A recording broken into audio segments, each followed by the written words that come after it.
Master, welcome back again to our channel. Panibagong araw, panibagong kabanata na naman ang pagsumasamayin natin ngayong araw na ito. At kung bago ka sa ating channel, pag-click ang subscribe button and hit the notification bell para updated kayo sa ating mga susunod na videos. So mga Master, bago natin simulan ang ating kabanata ngayong araw na ito, huwag po sana natin skip yung ads mga Master, no, dahil malaking bagay na po yan sa ating munting channel. So simulan na natin kabanata ngayong araw na ito. Let's go!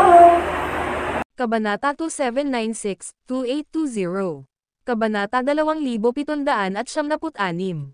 Ang lalaki ay natatakpan ng buhok, ang kanyang katawan ay matibay at napakalaki, at siya ay tumatawa ng mayabang. Naramdaman ni James ang isang napakalaking kapangyarihan na nagmumula sa loob ng lalaki. Ito ay purong pisikal na kapangyarihan. Sa pagkakataong iyon, naabutan na rin nina Maxine, Brielle, at Chusay at pinalibutan ang mukhang unggoy. Iniskan ang kanyang paligid, nakangiting sinabi ng lalaki, "Ganggang up on me." Utos ni James, "Bumalik ka." Sumunod naman ang iba. "Mayroon kang mga bola, kailangan kong sabihin." Tumawa ang lalaki at sinabing, "Ibabalik ko ang token kung matatalo mo ako." Pagkasabi noon, kumislap ang kanyang katawan, at sinugod niya si James sa hindi pangkaraniwang bilis. Nang makitang walang armas ang lalaki, inimbak ni James ang Divine Sword at itinaas ang kanyang kamay upang harangan ang kanyang pag-atake. Nagsalpukan ang kanilang mga kamao, novel drama. Ramdam ni James ang isang napakalaking kapangyarihan na kumakalat sa kanyang braso at sa kanyang buong katawan. Napaatras siya, at sabay na umikot ang blood energy sa kanyang katawan. Nang malapit na siyang bumulwak ng isang subo ng dugo, sa pilitan niyang isinubo iyon pabalik. Napaatras din ang malaunggoy na lalaki. "Ha?" Pagtingin kay James na napaatras, gulat na tanong niya, "Not bad. Ang iyong kapangyarihan ay higit na higit kaysa dati." Namamanhid ang braso ni James. Pagtingin sa lalaking parang unggoy, binibigkas niya ang bawat salita, "Sino ka? Bakit mo inagaw ang token na hirap kong hinanap? Makinig kang mabuti, anak." Napatingin ang lalaki kay James, puno ng pangungutya ang tono nito. "Ang pangalan ko ay Milo Laszlo. Ang aking orihinal na anyo ay isang demonic ape." "Isang demonic ape?" Natigilan si James. "Tama iyan," sabi ni Milo, "miyembro ako ng kilalang primordial ape race. Siya nga pala, ang sacrilegious ascension na iyong nilinang ay isang lihim na sining ng ating lahi. Nang makita mong nilinang mo ang signature cultivation method ng ating lahi, nagpasya akong palayain ka. Kung hindi, higit pa ang ginawa ko kaysa agawin mo ang war order." Nang marinig ito, nawala sa pagmumuni-muni si James. Malakas si Milo, lalo na ang kanyang pisikal na lakas, na kung saan ay nasa ika-10 yugto ng Sage rank. Ang gayong pisikal na lakas ay nakakatakot.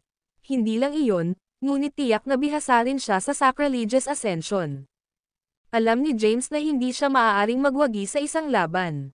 Bukod pa rito, ang sacrilegious ascension ay may malalim na koneksyon sa primordial ape race. "Ayaw mong kitilin ang iyong buhay. Umalis ka na." Pagkasabi nun, nawala si Milo nang walang bakas. Hindi nagpahabol si James. Lumapit si Chusay sa kanya at nagtanong, "Pinapaalis ba natin siya ng ganoon lang? Hayaan mo siyang kunin ang token. Dapat ay marami pang war orders sa mga guho ng Ancient Heavenly Court. Maghanap na lang tayo sa ibang lugar." Ipinakalat ni James ang elemental inversion, sacrilegious ascension, at ang kapangyarihan ng mga buto ng dragon. Pagkatapos, humiga siya sa lupa upang pabatain ang kanyang nabasag na gulugad. May ilang dahilan kung bakit hindi siya naghabol. Ang isa, ang sacrilegious ascension, ang signature cultivation method ng primordial ape race, ay nakalutas ng maraming krisis para sa kanya. Itinuring ni James ang pagpapalam sa kanya bilang pagbabalik sa lahi ng demonic ape. Dalawa, kahit lumaban siya, baka hindi siya magkaroon ng pagkakataon. Kaya naman pinili niyang ibigay ang token. Dahil hindi kumibo si James, hindi agad kumilos sina Brielle at Chusay. Alam nila kung gaano katikat si Milo. Kahit na sila ay pinagsama-samang puwersa, maaaring hindi sila magkaroon ng pagkakataon. Hindi nagtagal, muling bumangon ang mga sugat sa katawan ni James. Tumayo siya at sinabi, "Bumalik tayo sa palasyo at maghanap muli." Bumalik sila sa palasyo. Dahil nasira na nila ang porma sayon ng golem sa loob ng palasyo, hindi na sila inatake ng mga golem nang pumasok sila muli. Pinili nilang hindi hanapin ang pangunahing bulwagan ngunit sa halip ay hanapin ang iba pang mga palasyo.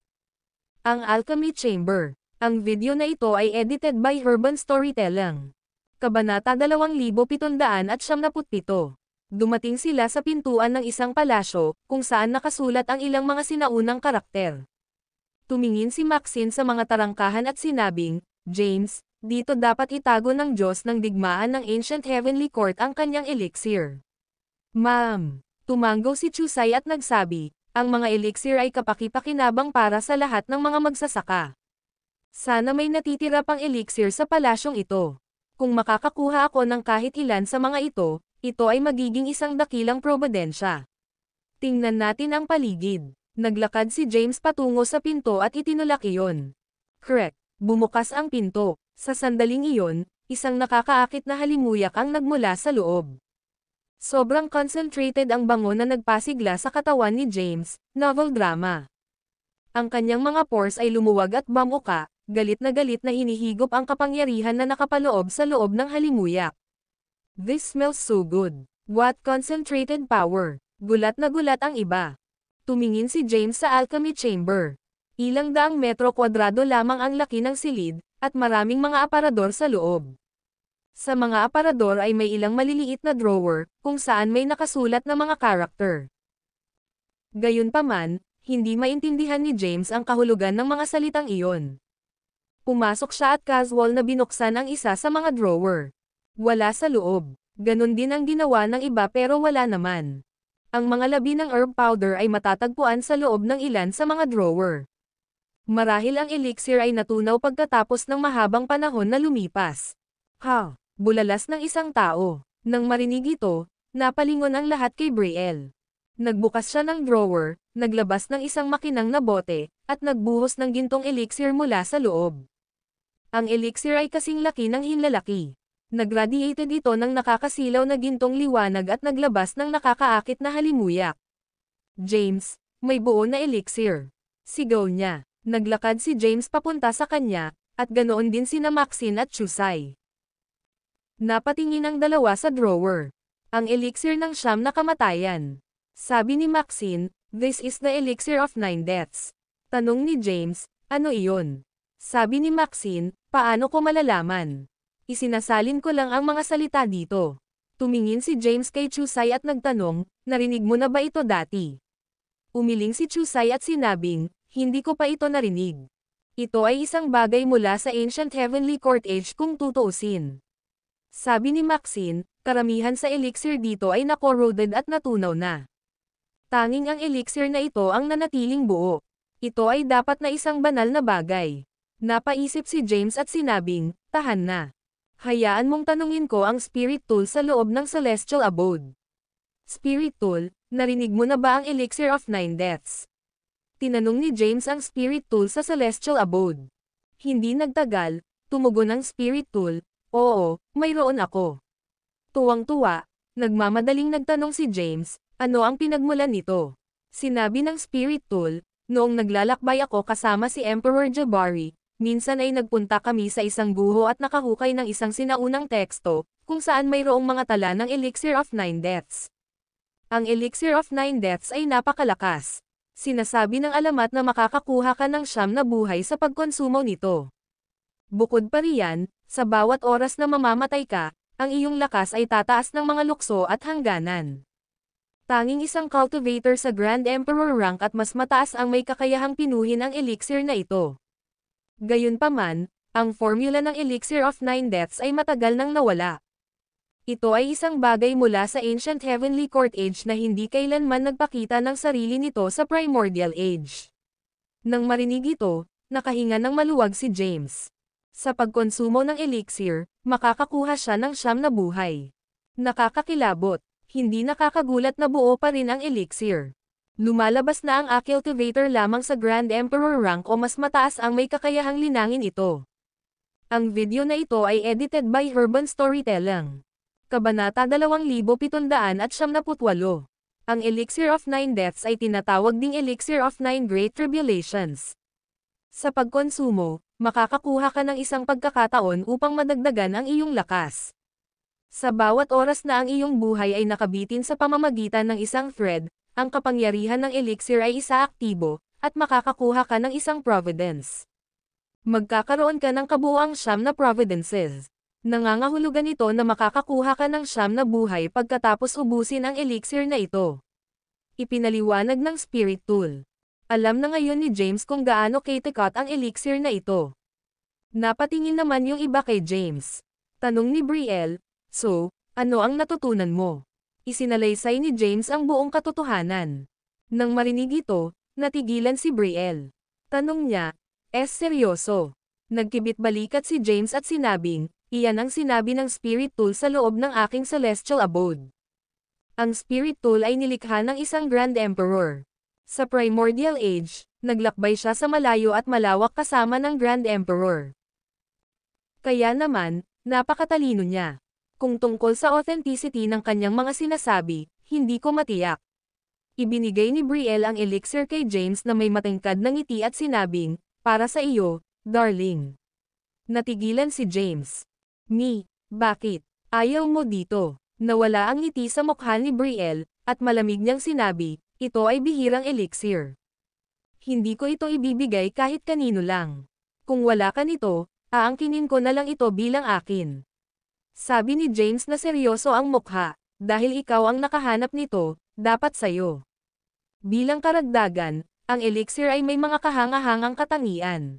Dapat mong kunin ang elixir para sa iyong sarili. Tinanggihan ni James ang alok ni Brielle, hindi dahil ayaw niyang makuha ang elixir, kundi dahil siya ay isang tapat at matuwid na tao. Dahil si Brielle ang nakahanap ng elixir, ito ay nararapat sa kanya. "Kunin mo na lang." Pilit na isinuot ni Brielle ang elixir sa kamay ni James at sinabing may seryosong tingin sa kanyang mukha, "Ikaw ang pinakadakilang figure ng sangkatauhan, hindi banggitin na mayroon kang nakakatakot na sumpa. Baka mawalan ka ng buhay balang araw. Ang elixir na ito ay mahalaga sa iyo. Miss, minumura mo ba ako ng paikot-ikot?" Naiinis na sabi ni James. "Oo, ako," sabi ni Brielle, "Sige, itigil mo na ang pagtalikod sa akin at kunin mo na ang elixir." Dahil iginiit ni Brielle, hindi nararapat na tanggihan ni James ang kanyang alok. "Kung gayon, may utang ako sa iyo." Kinuha ni James ang elixir. Saka lang ngumiti si Brielle. Pagkatapos, ang iba ay nagpatuloy sa paghahanap sa ibang lugar. Gayunpaman, ang elixir lamang ang nakita nila sa loob ng alchemy chamber. Habang hawak ni James ang elixir of 9 deaths sa kanyang kamay, naramdaman niya ang mahinang init at ang napakalawak na kapangyarihan na nasa elixir. Sa pagkonsumo nito, ang kanyang lakas ay lubos na lalakas. Ang pagkonsumo ng elixir paminsan-minsan ay hindi makakaapekto sa mga pundasyon ng paglilinang. Ang boses ng Spirit Tool ay nagmula sa loob ng Celestial Abode. Alam ng Spirit Tool na gustong ubusin ni James ang elixir. Gayunpaman, sa parehong oras, nababahala siya na ang kanyang lakas ay tataas ng masyadong mabilis, sa gayon ay nakakaapekto sa kanyang mga pundasyon. Matapos marinig ang payo ng Spirit Tool, naniwala si James na dapat niyang ubusin ang elixir. "Dapat kayong maghanap sa ibang lugar habang ako ay naghahanap ng isang lugar upang pumasok sa isang closed-door meditation at ubusin ang elixir," sabi ni James pagkatapos ng maikling pagmumuni-muni. Dahil hindi gaanong mahalaga ang kanyang ranggo, kung isa sa alang-alang na kamakailan lang ay naabot niya ang Sage rank, nagkaroon ng malaking pagkakaiba sa pagitan niya at ng iba pang mga kababalaghan sa universo. Dahil dito, kailangan niyang pataasin ng husto ang kanyang lakas sa maikling panahon. Sa ganoong paraan, makakalaban niya ang ikatlong Providence. Napatingin si Maxine kay James at nagtanong, "Dito, ma'am?" Tumango si James. "Sige na," sabi ni Maxine, "mamamasyal tayo dito, siguro." Hindi sila sinundan ni James, novel drama. Sa halip, bumalik siya sa palasyo at dumating sa porma sayon ng golem bago umupo sa isang lotus na posisyon sa lupa. Tumingin sa elixir sa kanyang kamay, tinanong niya, "Spirit Tool, maaari ka bang lumikha ng time formation?" Isipin na tapos na. Ang boses ng Spirit Tool ay nagmula sa Celestial Abode. Pagkatapos, Ang mga mahiwagang karakter ay nagtatawang tao sa singsing sa paligid ng daliri ni James bago nagtipon upang bumuo ng isang time formation. Ang video na ito ay edited by Urban Storytelling. Kabanata 2779. Salamat, Spirit Tool. Puno ng pasasalamat si James. Pagkatapos, nang walang pag-aalinlangan, nilunok niya ng buo ang Elixir of Nine Deaths. Habang bumababa ang elixir sa kanyang lalamunan, may mainit na agos na damaloy sa kanyang katawan. Ang mainit na agos na ito na nagtataglay ng napakalawak at puro kapangyarihan ay kumalat sa kanyang mga paa at katawan. Bumukas ang mga pores ni James, at bumuhos ang gininto ang liwanag. Unti-unting lumutang ang kanyang katawan sa hangin na parang umaakyat sa langit. Napakalaking kapangyarihan. Tulad ng inaasahan sa isang elixir na pinino ng isang cultivator sa Grand Emperor rank at mas mataas. Huminga ng malalim si James. Nang walang anumang pag-aalinlangan, nagkatulize siya ng isang cultivation method at galit na hinigop ang enerhiya sa loob ng kanyang katawan, na ginawang Sage Energy. Ang Elemental Inversion Formation ay nakasulat sa kanyang katawan. Sa makatuwid, kahit na hindi siya mag-cultivate, ang Elemental Sage Energy ay tataas pa rin ng tuloy-tuloy. Gayunpaman, pagkatapos tumawid sa Sage rank, magiging napakahirap na makamit ang isang pambihirang tagumpay ng hindi nakakakuha ng Providence, novel drama. Nagsimulang lumabas ang kapangyarihang nakabaon ng malalim sa ilalim ni James. Hindi nagtagal, naabot niya ang tuktok ng unang yugto ng Sage rank. Nararamdaman niya ang mga kulay abong ulap na lumilitaw sa kalangitan, na humaharang sa nakapalibot na Empyrean spiritual energy. Dahil dito, hindi na niya maipagpatuloy ang pagsipsip ng enerhiya. Alam niyang may lumitaw na realm barrier. Para patuloy na maabsorb ang Empyrean spiritual energy para madagdagan ang kanyang lakas, kailangan muna niyang lampasan ang realm barrier. Matapos masira ang hadlang, makakamit niya ang isang pambihirang tagumpay. Break. Galit na itinaas ni James ang kanyang mga kamao, at nagkaroon ng napakalaking kapangyarihan habang hinahampas niya ang kanyang mga kamao. Ang realm barrier ng unang yugto ay agad na nabasag. Sa tiyak na sandaling iyon, isang makulay na liwanag ang bumaba mula sa langit at bumalot sa kanya. Pagkatapos, lumitaw ang selyo sa loob ng kanyang katawan. Kung wala ang selyo, ito ay dapat kapag ang kanyang sage energy ay pumailang lang. Gayunpaman, mayroon na ngayong isang selyo sa loob ng kanyang katawan, na naglagay ng sumpa sa pagtaas at sirkulasyon ng sage energy sa loob ng kanyang katawan. Inayos ni James ang kanyang sarili at buong pusong tumutok sa pagsira ng selyo. Gayunpaman, sa sandaling iyon, naganap ang kapangyarihan ng sumpa. Sa pagkakataong ito, nakakatakot ang kapangyarihan ng sumpa. Naglaho ang tanawin bago si James, at naramdaman niyang dinala siya sa hindi kilalang lugar. Isang nakamamatay na katahimikan ang bumalot sa hangin, at ang kanyang paligid ay nabalot ng itim na ambon. Ang itim na ambon ay patuloy na kumukuha ng mga anyo ng hindi kilalang mga hayop, na umatake sa kanya ng mabangis. Di nagtagal, nagsimula siyang magdusa ng mga pinsala. Shit, nagmura si James. Ngayon sa lahat ng oras. Huminga siya ng malalim para piliting pakalmayan ang sarili. Ang mga ilusyon na imahe sa kanyang harapan ay naglaho, at gayon din ang hindi kilalang mga hayop na nabuo mula sa itim na ambon. Gayunpaman, ang kapangyarihan ng sumpa ay patuloy na umaatake sa kanya ng paulit-ulit. Sa sandaling iyon, ang selyo sa loob ng kanyang katawan ay kaka-activate pa lamang. Dahil dito, hindi niya magagamit ang demonic energy para pagalingin ang kanyang mga sugat. Ang tanging paraan ngayon ay upang masira ang selyo sa lalong madaling panahon. Kung hindi, siya ay mapahamak sa kamay ng sumpa. Hindi nang ahas si James na magpakawala at buong pusong tumutok sa pagsira ng selyo. Blurb. Dahil masyadong malala ang kanyang mga sugat, bumulwak siya ng isang subo ng dugo at bumagsak sa lupa. Sa sandaling iyon, nagsimulang lumitaw ang mga bitek sa ibabaw ng kanyang balat, dulot ng kapangyarihan ng sumpa na galit na sumisira sa kanyang katawan. Ano ang dapat kong gawin? Papatayin ba ako ng sumpa? Nagpanik si James. Ang video na ito ay edited by Urban Storytelling. Kabanata 2800. Hinigop ni James ang kapangyarihan ng Elixir of Nine Deaths para basagin ang realm barrier. Gayunpaman, sa sandaling iyon, lumitaw ang selyo. Habang ang selyo ay lumitaw, gayon din ang kapangyarihan ng sumpa. Sa normal na kalagayan, tiyak na makakalaban niya ang sumpa. Gayunpaman, ngayong lumitaw na ang selyo, kung anong kaunting lakas ang maaari niyang ipatawag ay hindi sapat para i-activate ang demonic energy, na pumihil sa kanya na pagalingin ang kanyang mga sugat. Ang kanyang panloob na mga pinsala ay nagiging mas malala. Sa loob lamang ng ilang segundo, may mga bitek sa kanyang katawan at patuloy na lumalaki ang laki. Batay sa kasalukuyang bilis, ang kanyang pisikal na katawan ay malapit ng ganap na masira ng kapangyarihan ng sumpa. Samantala, kailangan niya ng hindi bababa sa 3 araw upang masira ang unang selyo. Sa pamamagitan lamang ng paglagpas sa unang selyo ay na-activate niya ang demonic energy upang pagalingin ang kanyang mga sugat. Napuno ng pangangilabot si James habang lalong lumalabo ang kanyang paningin. Gayunpaman, hindi niya nakalimutang hampasin ang selyo ng paulit-ulit sa bawat onsa ng lakas na maaari niyang makuha. Gusto niyang basagin ang selyo at magbukas ng higit na kapangyarihan. Bumagsak siya sa lupa at dahan-daang pumikit. Lumakas ang kanyang pulso habang lumalala ang kanyang kondisyon. Nang bumagsak sa lupa, naglabas ng itim na aura ang kanyang katawan. Mamamatay na ba ako? Nadismaya si James. Hindi niya ginustong mamatay ng ganoon lang. Marami pa siyang dapat gawin. Gayunpaman, wala siyang kapangyarihang gumawa ng anuman. Sa huli, nawalan siya ng malay.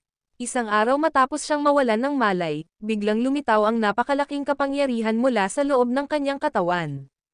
Ang kapangyarihang ito ay agad na nabasag ang selyo sa loob ng kanyang katawan, at ang demonic energy ay automatikong lumabas upang pabatiin ang kanyang malubhang pinsala. Samantala, ang kanyang sage energy ay nagsimulang tumaas ng mabilis.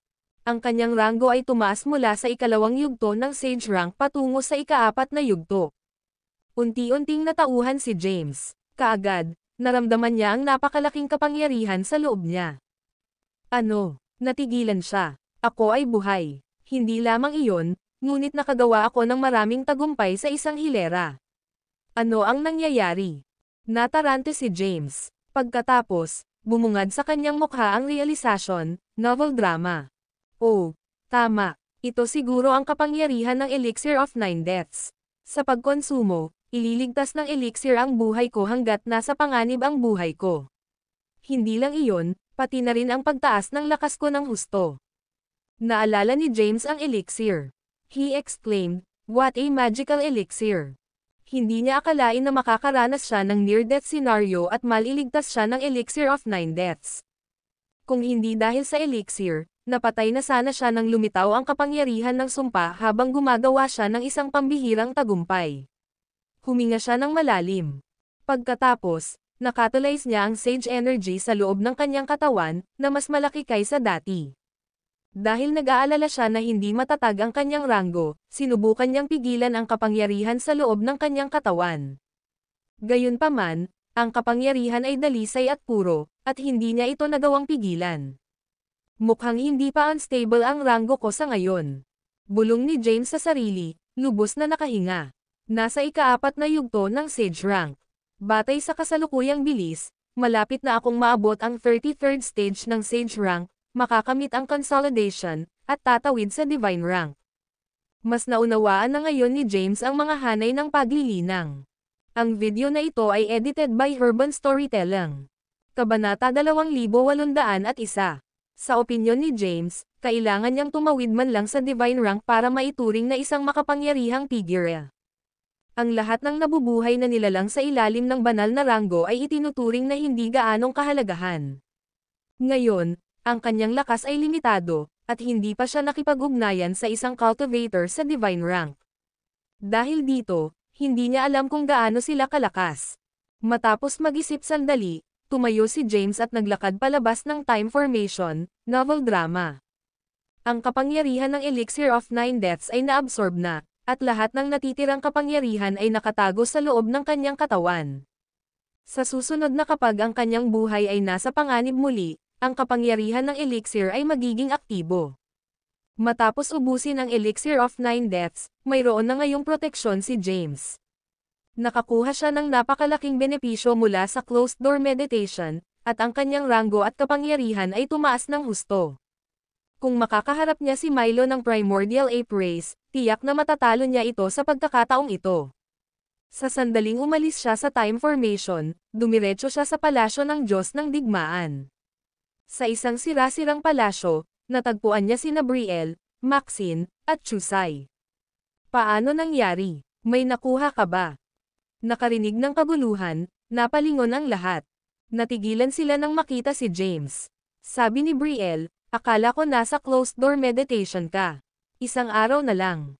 Wearing a grim expression, James said, I entered a closed-door meditation in a time formation. Kung hindi dahil sa Elixir of Nine Deaths, napatay na sana ako. Nang marinig ito, hindi napigilan ni Maxine na magtanong, what do you mean? What happened? Isinalaysay ni James ang sunod-sunod na mga pangyayaring naganap. Nang marinig ito, nakangiting sinabi ni Brielle, tamang-tama na ihandog ko sa iyo ang elixir.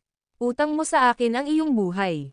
Fine. Nagkibit balikat si James at sinabing, I guess I owe you one now. Napatingin si Chusai sa dalawa. Para sa kanya, iba na ang relasyon ni na James at Brielle kumpara noon. Ngumiti siya at sinabing, salamat at maayos ang lahat. Sa palagay ko, dapat kang mamatay ng ilang beses. Sa ganoong paraan, mabilis na tataas ang iyong lakas.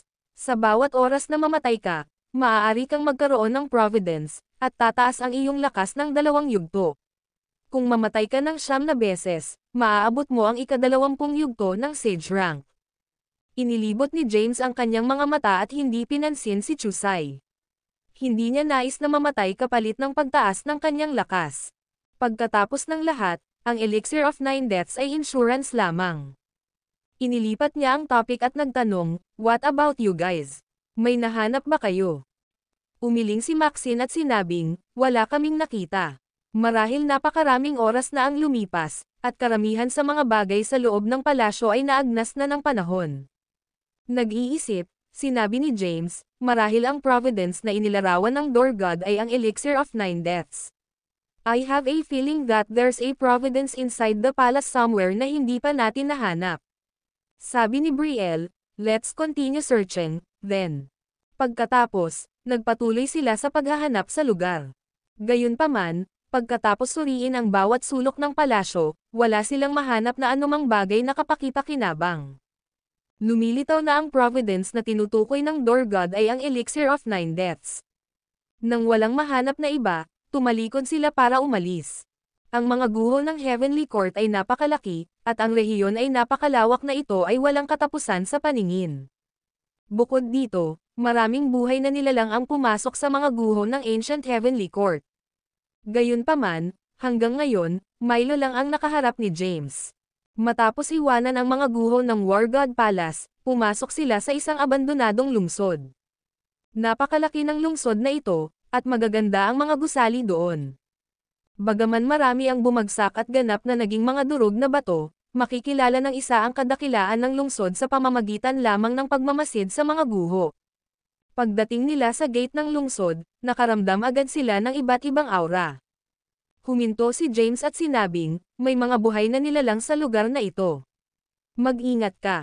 Walang pakialam na sinabi ni Chusai, dahil alam na ni Milo ang tungkol sa War Order, malamang na alam din ito ng iba pang mga nilalang. Sa aking palagay, dahil nawalan tayo ng War Order, dapat nating sakupin ang War Order ng iba. Tumango si Brielle at sinabing, sumasang-ayon ako. Ang pag-agaw sa kanilang mga gamit ay mas maginhawa kaysa sa paghahanap ng mag-isa. Ngumisi si James at sinabing, kapareho ko ang opinyon. Si James ay hindi makikipaglaro laban sa mga dayuhan na ito. Siya ay magnanakaw ng kanilang mga ari-arian sa anumang paraan na kinakailangan. Ang video na ito ay edited by Urban Storytelling. Kabanata 2802. Hindi kailanman nagkaroon ng katarungan sa mundong ito kung saan naghari ang pinakamalakas. Upang mabuhay sa malupit na mundong ito, dapat patuloy na dagdagan ng isang tao ang kanyang lakas. Si James ay isang matatag na naniniwala dito. Mula sa mga tao ng 3,000 Sealed Realms hanggang sa mga dayuhan na lahat ay dumating sa Earth nang hindi inanyayahan, mula pa sa simula ay binubuli nila ang mga katutubo sa Earth. Kung hindi niya nalutas ang krisis sa pamamagitan ng kanyang lakas, ang mga tao sa mundo ay naging alipin na. Kaya, wala siyang pagtutol sa pag-agaw ng mga war order ng iba. Pagpasok nila sa lungsod, isang grupo ng mga tao ang agad na naglakad patungo sa kanila. James, may boses. Lumingon si James at nakita ang ilang pamilyar na mukha, sina Marcelo at Jace ng Azurin clan ng Demon Realm. Sa tabi nila ay may ilang hindi pamilyar na mukha.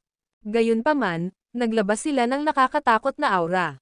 Ito ay maliwanag na sila ay prodigies ng Azurin clan. Mabilis na naglakad si Marcelo palapit sa kanila at nagtanong, paano nangyari? May nakita ba kayong war orders? Sa sandaling nagtanong si Marcelo, alam na agad ni James na kumalat na ang salita. Sabi niya, nagkataon lang na nakakuha ako, pero may nagnakaw. Ano? Natigilan si Jace. Alam niya ang lakas ni James.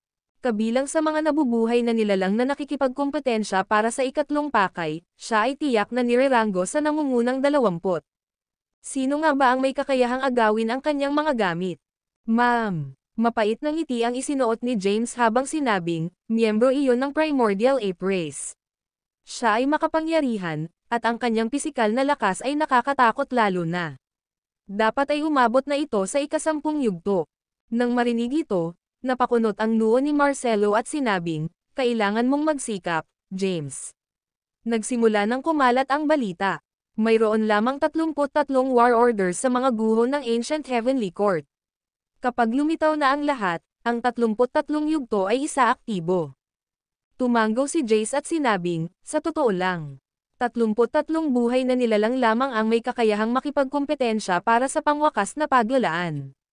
Kung walang war order, hindi ka makakalaban. Tanong ni James, aling mga makapangyarihang tao ang nakakuha ng war order? Umiling si Jace, hindi ko alam ang sarili ko. Gayunpaman, hindi na dapat maraming war orders ang natitira. May isang bulkan na tinatawag na Mount Flames sa timog kanluran ng Locasyong ito. Nakatanggap ako ng balita na magkakaroon ng war order doon. Saglit na natigilan si James bago nagtanong, paano mo nalaman ito? Noon, pumasok siya sa War God Palace at nakakuha ng war order, gayunpaman, wala siyang ideya na mayroong war order doon noong una. Ipinaliwanag ni Jace, the Heavenly Path ang naglabas ng impormasyon. Pumunta tayo sa Mount Flames, kung gayon, sabi ni James. Dahil may war order sa Mount Flames, gusto ni James na tingnan. Kung hindi, ang kanyang mga pagsisikap ay magiging walang kabuluhan. Dahil ang kanyang koponan ay binubuo ng 4 na tao, kailangan niyang kumuha ng hindi bababa sa 4 na war orders. Sinulyapan ni Marcelo si Maxine at nagtanong, Maxine, sinabi ba sa iyo ng tatay ko na tulungan mo ako sa pagtatamo ng pangatlong Providence sa Earth? Bahagyang tumanggaw si Maxine at sinabing, talaga, meron siya. Gayunpaman, napakaraming makapangyarihang mga numero ang nakikipagkompetensya para sa Providence. Kahit na nakakuha ako ng maraming Providences, hindi magiging madali para sa akin na tulungan kang makuha ang Providence ng Third Calamity. Nagsasabi ng totoo si Maxine. Kahit na nakuha niya ang Supreme Demonic Body at isang misteryosong Yogacara, hindi pa banggitin na siya ay tumawid sa Sage Rank, gayunpaman ay napakahina pa rin niya sa ngayon. Wala siyang paraan upang makipagkompetensya laban sa iba pang mga prodigy.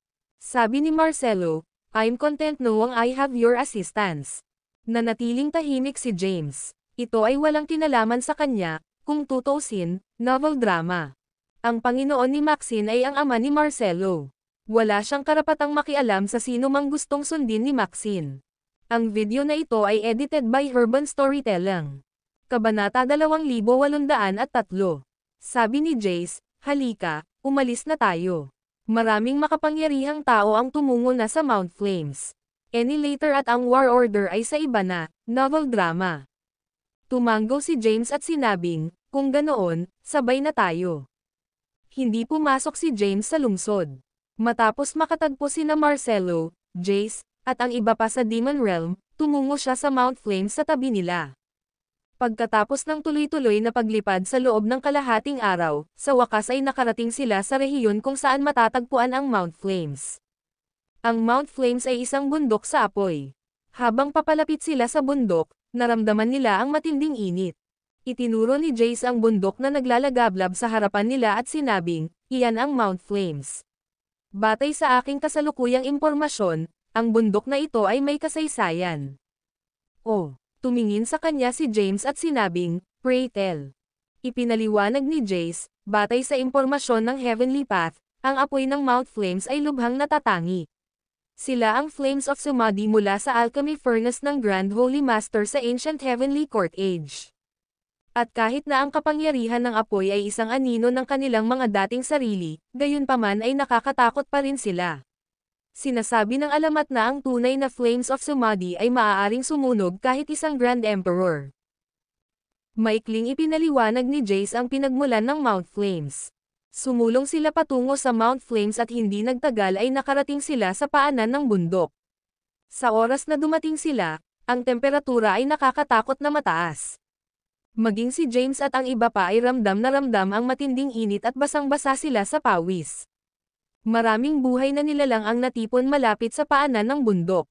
Hindi sila nang ahas na pumasok ng pabigla-bigla dahil ang apoy ay nakakatakot, at sila ay magiging abo kung sila ay pumasok ng walang ingat. Anuman, ang ilan ay gumawa ng ilang mga pagtatangka. Gayunpaman, sa sandaling marating nila ang paanan ng bundok ay hindi na nila nakayanan ang init at kinailangan pang bumalik. Pinagmasdan ni James ang bundok sa kanyang harapan. Ang bundok ay 10-10 kilometro ang taas, at may mga apoy sa buong tuktok nito. Ang apoy ay nagninangas ng napakatindi na kahit na ang espasyo ay nasira. Samantala, may puting liwanag na lumulutang sa hangin sa tuktok. Iyon ang War Order. Nakita ni James at ng iba pa ang War Order. Gayunpaman, kahit na ang War Order ay nasa harapan lamang nila, walang sino man ang nang-ahas na pumasok ng walang ingat. Hahaha, wala bang naglalakas loob na humakbang pasulong? Isang pagsabog ng tawa ang umalangaw-ngaw. Pagkatapos, lumitaw ang isang mabangis na lalaki na natatakpan ng buhok. Milo. Natigilan si James saglit. Ang lalaking iyon ay walang iba kundi si Milo ng Primordial Ape Race na umagaw sa kanyang War Order. Nakatawag agad ng atensyon ng marami ang hitsura ni Milo. Habang tumatawa siya, humakbang siya pasulong at sumugod patungo sa nagliliyab na apoy. Kailangan nating pigilan siya sa pagkukusa. Pagkatapos, sumugod si James patungo sa nagninangas na apoy. May hawak ng War Order si Milo. Dahil dito, hindi siya pinayagan ni James na makakuha ng karagdagang isa. Mag-ingat ka, James. Huwag mong pababayaan ang iyong bantay, James. Sabay na sabi ni Maxine at Brielle. Gayunpaman, sa sandaling iyon, si James ay bumulusok na sa apoy. Agad siyang binalot ng apoy, at naramdaman niya ang matinding init na sumusunog sa kanyang balat. Ang video na ito ay edited by Herban Storytelling. Kabanata 2804. Ang apoy ng Mount Flames ay ang Flames of Samadhi. Bagamat hindi na mabilang na mga taon ang lumipas at ang kapangyarihan ng apoy ay hindi na isang bahagi ng dating sarili nito, gayunpaman ay nakakatakot. Sa sandaling pumasok si James sa apoy, agad siyang binalot ng apoy. Habang sinusunog ang kanyang katawan dahil sa matinding init, nakaramdam siya ng discomfort. Gayunpaman, ang kakulangan sa ginhawa ay isang banayad na abala lamang. Sa kanyang kasalukuyang pisikal na lakas, kaya niyang labanan ang mataas na temperatura ng lugar na ito. Inangat niya ang kanyang ulo.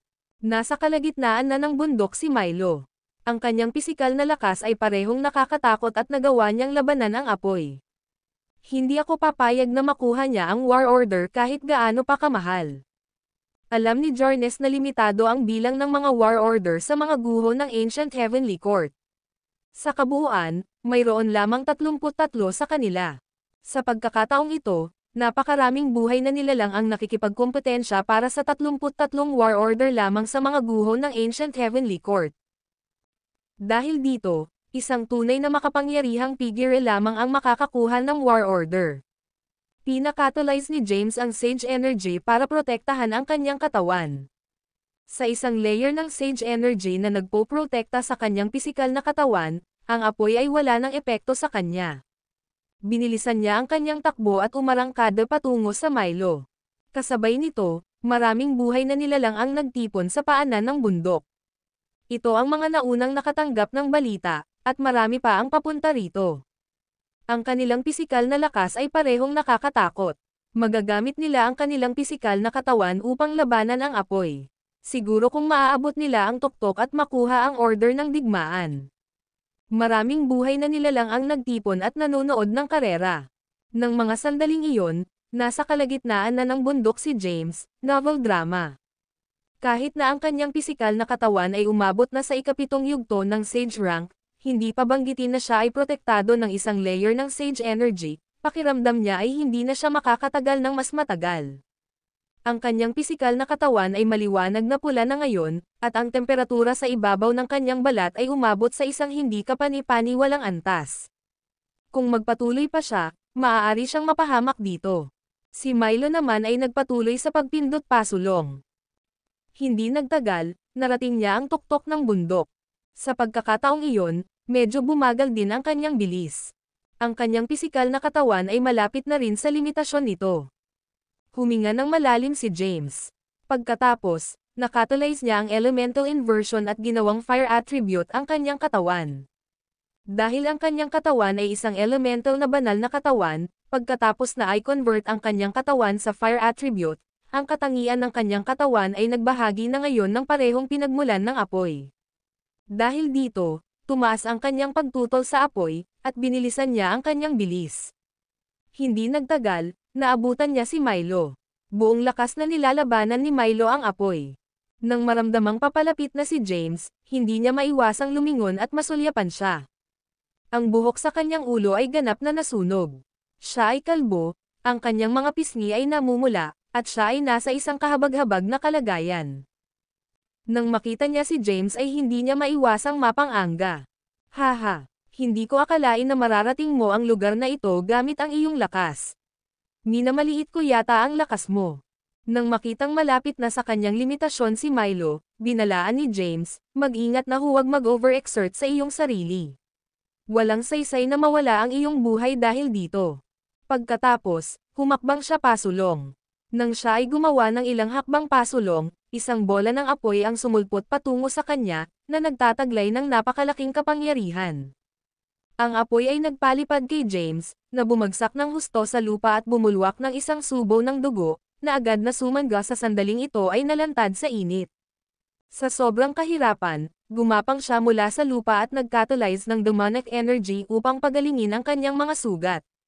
Anong nakakatakot na apoy? Hindi ko maaabot ang rurok sa ilalim ng mga ganitong pagkakataon. Natigilan si James. Sa sandaling iyon, ipinatawag niya muli ang kapangyarihan sa loob ng kanyang katawan. Isang malamig na simoy ng hangin ang dumaloy mula sa kanyang katawan. Ito ang katangian ng tubig. Nang ganap na kumalat ang water attribute sa kanyang katawan, mas gamaan ang pakiramdam niya. Kasabay nito, nakatulize niya ang kapangyarihan ng Dragon Bones at Elemental Inversion. 5 iba't ibang Sage Energies ang umikot sa buong katawan niya, at tumaas ng husto ang kanyang lakas. Pagkatapos, nakatulize niya ang Sacrilegious Ascension.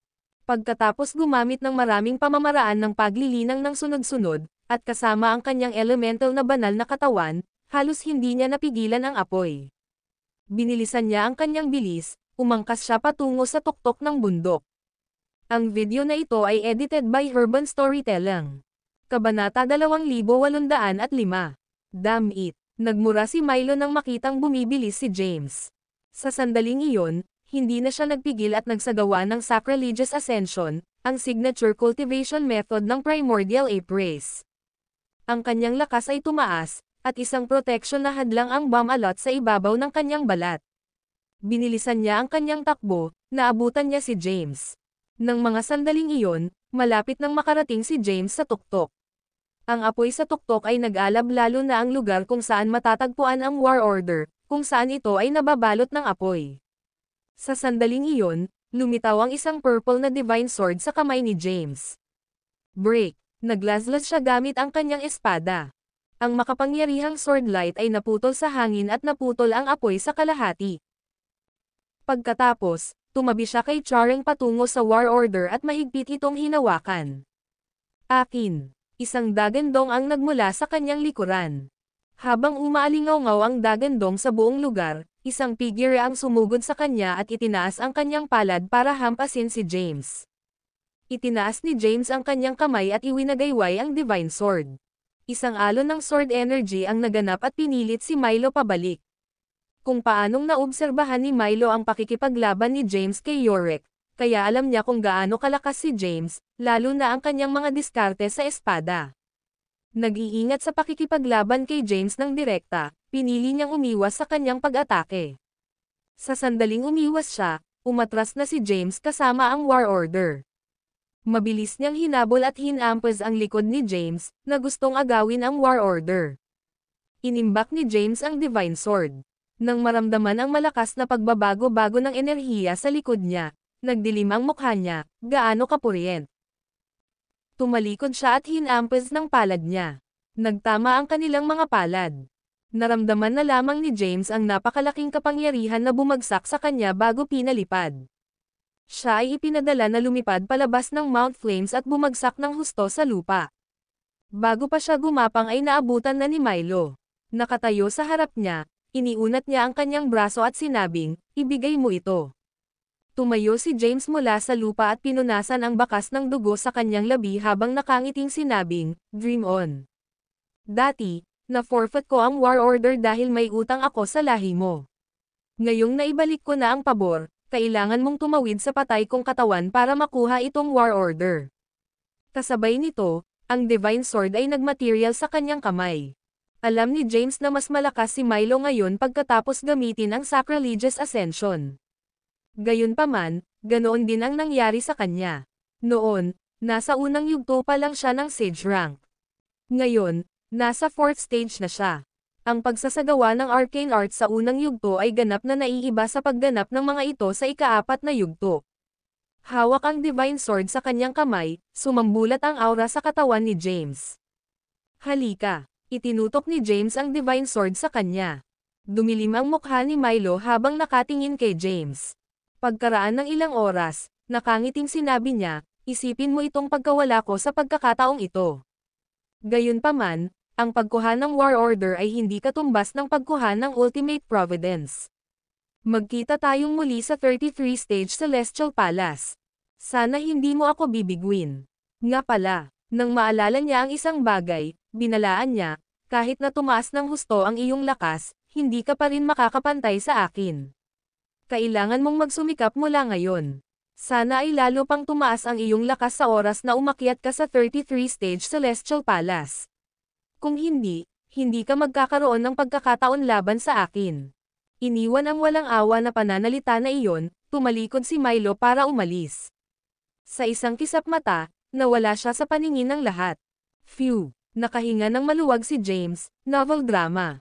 Sa totoo lang, wala siyang gustong makipaglaban sa isang makapangyarihang tao tulad ni Milo. Umupo siya sa isang lotus na posisyon sa lupa at itinaboy ang Sacrilegious Ascension. Pagkatapos, ginawan niya ang demonic energy para pagalingin ang kanyang mga sugat. Ang video na ito ay edited by Urban Storytelling. Kabanata 2806. Mayroong kabuuang 33 War Order sa mga guho ng Ancient Heavenly Court. Batay sa kalkulasyon ni Milo, binalak niyang sakupin ang ilan pang War Order at ibenta sa mga nangangailangan nito. Ang makapangyarihang mga figure na dumating sa Earth ay mga kahanga-hangang mula sa buong universo na na-load. Gayunpaman, si James ang nakakuha ng War Order sa pagkakataong ito. Sa loob lamang ng ilang maikling araw, ang kanyang lakas ay tumaas ng mabilis. Dahil ang halaga ng pakikipaglaban kay James ay higit na lumampas sa mga benepisyo, pinili niyang sumuko. Samantala, nakaupo si James sa isang lotus position sa lupa para magpahinga. Maraming buhay na nilalang ang natipon sa paanan ng Mount Flames, humigit kumulang 10,000 sa kanila. Nakatutok ang kanilang mga tingin kay James. Ngayong nasa kamay na ni James ang War Order, makukuha nila ang War Order sa pamamagitan lamang ng pagkatalo sa kanya. Gayunpaman, si James ay hindi pushover, at ang pagkatalo sa kanya ay halos imposible. Iniwas ng marami ang mga kaisipang iyon. Kung nagtataglay sila ng lakas para talunin si James, wala silang problema sa paghahanap ng War Order sa mga guho, novel drama. Marami ang tumalikod para umalis, at walang kumilos laban kay James, kahit na siya ay nasugatan. Hindi nagtagal, gumaling ang mga sugat ni James. Noong nakapasok siya sa Mount Flames dati, ang kanyang buhok ay ganap na nasunog. Gayunpaman, sa kanyang kasalukuyang ranggo, nakontrol niya ang sigla ng kanyang katawan ayon sa gusto niya. Nangangahulugan ito na malaya niyang makontrol ang paglaki ng buhok. Maya-maya pa ay tumaas na ang buhok niya. Habang nakatayo siya, naglakad papunta sa kanya si Maxine at ang iba pa. Nag-aalalang tanong ni Maxine, "Are you alright?" Ngumiti si James at sinabing, "Oo naman." Itinaas ang war order, sinabi niya na may nakakalokong ngiti, "Nakuha ko na ang war order." Lumapit sa kanila sina Marcelo, Jace, at ang iba pang buhay na nilalang ng Demon Racks. Nakangiting sabi ni Marcelo, "Congratulations on taking the war order, James. Ibig sabihin may karapatan ka na ngayong pumasok sa 33-stage Celestial Palace at makipagkompetensya para sa Ultimate Providence." Ngumiti si James at sinabing, "Salamat." Tinanong ni Chusai, "Ano ang susunod nating gagawin, James?" Napatingin si James sa bulkang nasa harapan niya. Ito ay ang perpektong lokasyon para sa paglilinang. Dahil ang pagpapakain sa kanyang pisikal na katawan dito ay makakamit ang mas mahusay na mga resulta, binalak niyang pumasok sa isang closed-door meditation dito ng ilang panahon. Pagkatapos ng maikling pagninilay-nilay, sinabi niya, "Dahil nakakuha na ako ng war order, hindi ko na kailangan pang magsapalaran. Plano kong pumasok sa isang closed-door meditation dito at hintayin na magbukas ang 33-stage Celestial Palace." Hindi pa rin sapat ang kasalukuyang lakas ni James para madaig ang masa. Ang pakikipagkompetensya para sa sukdulang Providence sa kanyang kasalukuyang ranggo ay magiging mahirap. Kumunat ang noo ni Maxine at sinabing, "Tinalikuran mo na ba kami ngayong nakakuha ka na ng war order?" Nakangiting sabi ni Chusai, "Pumasok ka sa isang closed-door meditation kung gusto mo, James. Sa ating lakas, tayo mismo ay makakakuha ng ilang war orders." Nagtiwala si Chusai sa kanilang lakas. Tumango rin si Brielle at sinabing, "I agree with Chusai this time. Focus on your closed-door meditation, James. We'll search for the war orders ourselves." Tiwala rin si Brielle sa kanyang lakas. Kabilang sa mga nabubuhay na nilalang na pumasok sa mga guho, tiyak na siya ay nireranggo sa pinakamataas na 30. Hanggat ang mga nakakuha na ng war order ay hindi makikipagkompetensya para sa higit pa, siya ay may mataas na pagkakataon na makakuha ng isa. Tumango si Marcelo, "Wala kaming ideya kung kailan magbubukas ang 33-stage Celestial Palace. Ang pagpasok sa isang closed-door meditation ay ang tamang pagpipilian. Dapat mong dagdagan ang iyong lakas hanggat maaari, upang magkaroon ng mas magandang pagkakataon para sa sukdulang pag-aalaga." "Ma'am." Tumango si James at sinabing, "This is farewell, then." Ikinuyom niya ang kanyang mga kamao at nagpaalam sa kanila. Nagtulungan sina Maxine, Chusai, at Brielle at nagpatuloy sa paghahanap ng war orders sa ibang lugar. Iniwan ni Marcelo at Jace ang Mount Flames kasama ang iba pang mga kababalaghan ng Demon Face. Ang iba pang mga buhay na nilalang sa Mount Flames ay unti-unti ring lumiko upang umalis. Hindi nagtagal, bumagsak ang katahimikan sa Mount Flames. Ang video na ito ay edited by Urban Storytelling. Kabanata 2807. Tanging tunog ng sumisitsit na apoy ang maririnig. Tumingin si James sa Mount Flames. Ito ay ang perpektong lokasyon para sa paglilinang. Ang Flames of Samadhi ay nakakatakot at lubhang mabisa sa pagpapalusog sa pisikal na katawan. Bukod pa rito, ang apoy ay naglalaman ng mahiwagang enerhiya na nagpapahintulot sa isa na mapataas ang kanyang sage. Mabilis na enerhiya. Sa pagkakaintindi ni James, hindi masyadong mataas ang ranggo ni Yorick. Siya ay nasa paligid lamang ng ika-10 yugto ng sage rank, samantalang ang ilan sa iba pang mga nabubuhay na nilalang ay umabot na sa ika-15 yugto. Bilang tunay na mga kababalaghan, ang kanilang mga hanay ay matatag at ganap na totoo. Kahit na ang pisikal na lakas ni James ay nasa ika-7 yugto ng sage rank, ang kanyang lakas ay napakarami at iba-iba. Pagkatapos makakuha ng Providence, siya ay nasa ika-4 na yugto ng sage rank. Kung hindi gumagamit ng ibang paraan, hindi siya magkakaroon ng pagkakataon laban sa iba pang makapangyarihang mga tao. Pagkatapos ng maikling pagmumuni-muni, humakbang siya sa apoy. Kahit na ang apoy ay tila nakakatakot, nagawa niyang labanan ang apoy ng panlabas na paligid nang hindi gumagamit ng ibang paraan o taktika. Sa oras na nasa kalagitnaan na siya ng bundok, nakaramdam siya ng kakulangan sa ginhawa, at bawat hakbang na gagawin niya ay tila nangangailangan ng matinding pagsisikap. Nakaupo siya sa isang lotus position sa lupa. Spirit tool, mangyaring tulungan akong mag-set up ng time formation. Papasok ako sa isang closed door meditation. Hiniling ni James sa spirit tool sa loob ng celestial abode na tulungan siyang mag-set up ng time formation. Nagmaterialize ang singsing sa daliri niya para bumuo ng mga misteryosong karakter na pumasok sa void at bumuo ng time formation. Si James ay nagsimulang maglinang ng maalab sa loob ng time formation. Kasabay nito, habang pinipino niya ang kanyang pisikal na katawan, hinihigop niya ang kapangyarihan ng apoy upang madagdagan ang kanyang sage energy. Ang elemental. Ang inversion formation sa loob ng kanyang katawan ay mabilis na umikot, na binago ang hinihigop na enerhiya sa sage energy. Gamit ang elemental inversion formation, ang kapangyarihan ni James ay tumaas ng husto sa bilis ng maraming beses kaysa sa iba pang mga magsasaka. Samantala, habang ang kanyang pisikal na katawan ay patuloy na sinusunog ng apoy, patuloy siyang lumakas. Bago pa makabuo ang kanyang pisikal na lakas, naabot na ng kanyang ranggo ang tuktok ng ika-4 na yugto. Sinubukan ni James na pigilan ang kanyang ranggo. Gayunpaman, ang kanyang ranggo ay matatag. Ang enerhiya na hinihigop ng elemental inversion formation ay dalisay at puro, at hindi ito mapipigilan. Malapit na ba akong gumawa ng breakthrough? Bulong ni James. Pagkatapos ng kabiguan sa huling pagkakataon, naging mas maingat siya. Una niyang inilabas ang Imperial Jade Seal at pinigilan ang kapangyarihan ng sumpa sa loob ng kanyang katawan upang pigilan ang sumpa na lumitaw ng wala saan sa mga mahahalagang sandali, novel drama. Sa sandaling pinigilan niya ang sumpa, pinili niyang gumawa ng isang pambihirang tagumpay. Hinampas niya ang kanyang kamao at nabasag ang realm barrier. Pagkatapos, lumitaw ang selyo. Sinimulang hampasin ni James ang selyo ng dahan-dahan ngunit unti-unti.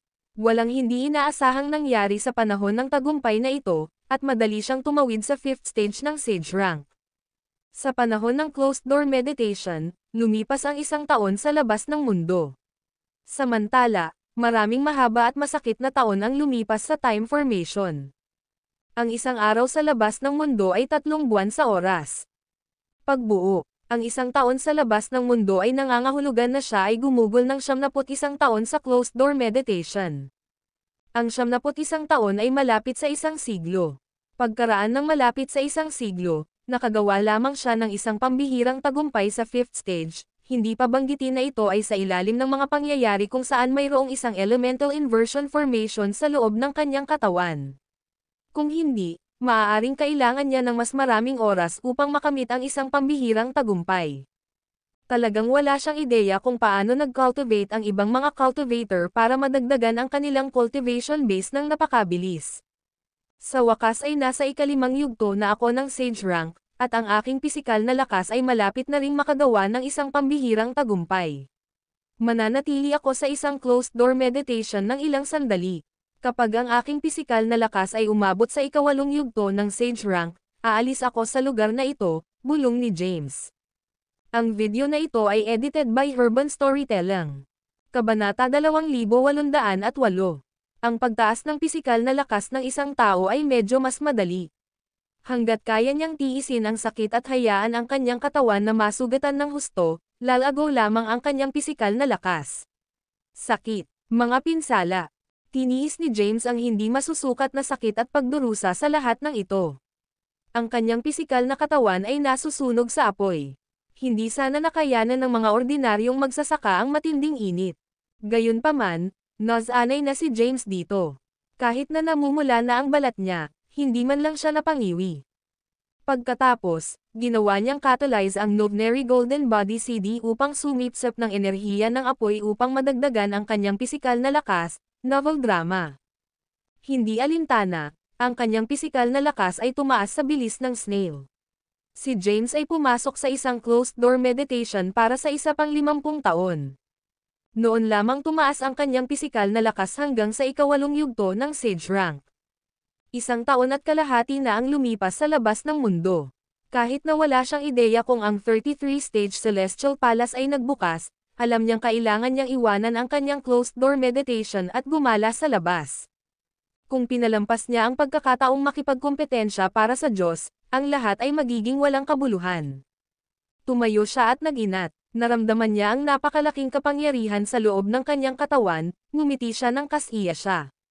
Tapos, tumalikod na siya para umalis. Hindi nagtagal, nakalabas na siya sa Mount Flames. Habang naglalakad siya palabas ng bundok, lumingon siya para masilip. Ang Mount Flames ay 10-10 kilometro ang taas. Ang napakalaking at engranding bundok ay ganap na nag-aapoy, na umabot sa langit. His! Ang mga sumisitsit na tunog ng apoy ay maririnig. Nang masaksihan ang gayong tanawin, isang ideya ang lumitaw sa isip ni James. Wish! Ang Divine Sword ay nagkatawang tao sa kanyang kamay. Sa sandaling iyon, tanging imahe ng apoy ang nasa isip ni James. Habang casual niyang winawagayway ang kanyang kamay, isang alon ng sword light ang sumambulat mula sa loob ng Divine Espada. Ang sword light ay gamutay sa hangin at dumaong sa Mount Flames bago siya. Gayunpaman, ang sword light ay agad na binalot ng apoy. Napapikit si James. Sa kanyang pangunawa, naramdaman niya na ang rehiyong ito ay naglalaman ng sobrang init na enerhiya. Sa sandaling iyon, tila pumasok siya sa isang illusory state of mind. Sa kanyang estado, nagsagawa siya ng isang sword dance. Hindi namamalayan, napakalawak na enerhiya ng apoy na natipon sa loob ng kanyang espada. Matapos malaman ng Diyos kung gaano katagal, huminto siya at tiningnan ang espada sa kanyang kamay, na parehong kulay ube at mapula-pula sa sandaling ito. Nang makitang ang espada ay unti-unting bumalik sa kulay ube, ngumiti si James ng may kasiyahan, ito ang tinatawag kong totoong sword intent. Hawak ang Divine Sword sa kanyang kamay, naglakad siya palabas ng Mount Flames. Pagkatapos umalis sa rehiyon, casual niyang iwinagayway ang kanyang kamay, at isang alon ng sword energy ang lumitaw mula sa loob ng Divine Sword. Ang sword energy ay tumama sa isang bundok sa tabi ng Mount Flames. Boom! Sa sandaling ang sword energy ay tumama sa bundok, isang sobrang nakakatakot na enerhiya ang bumalat sa bundok. Sa isang iglap, naging abo ang lahat at walang natitira sa paningin. I guess I will call this the Samadhi Sword Intent, bulong ni James.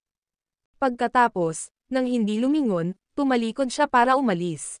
Sa pagkakataong ito, nakuha niya ang pananaw sa Samadhi Sword.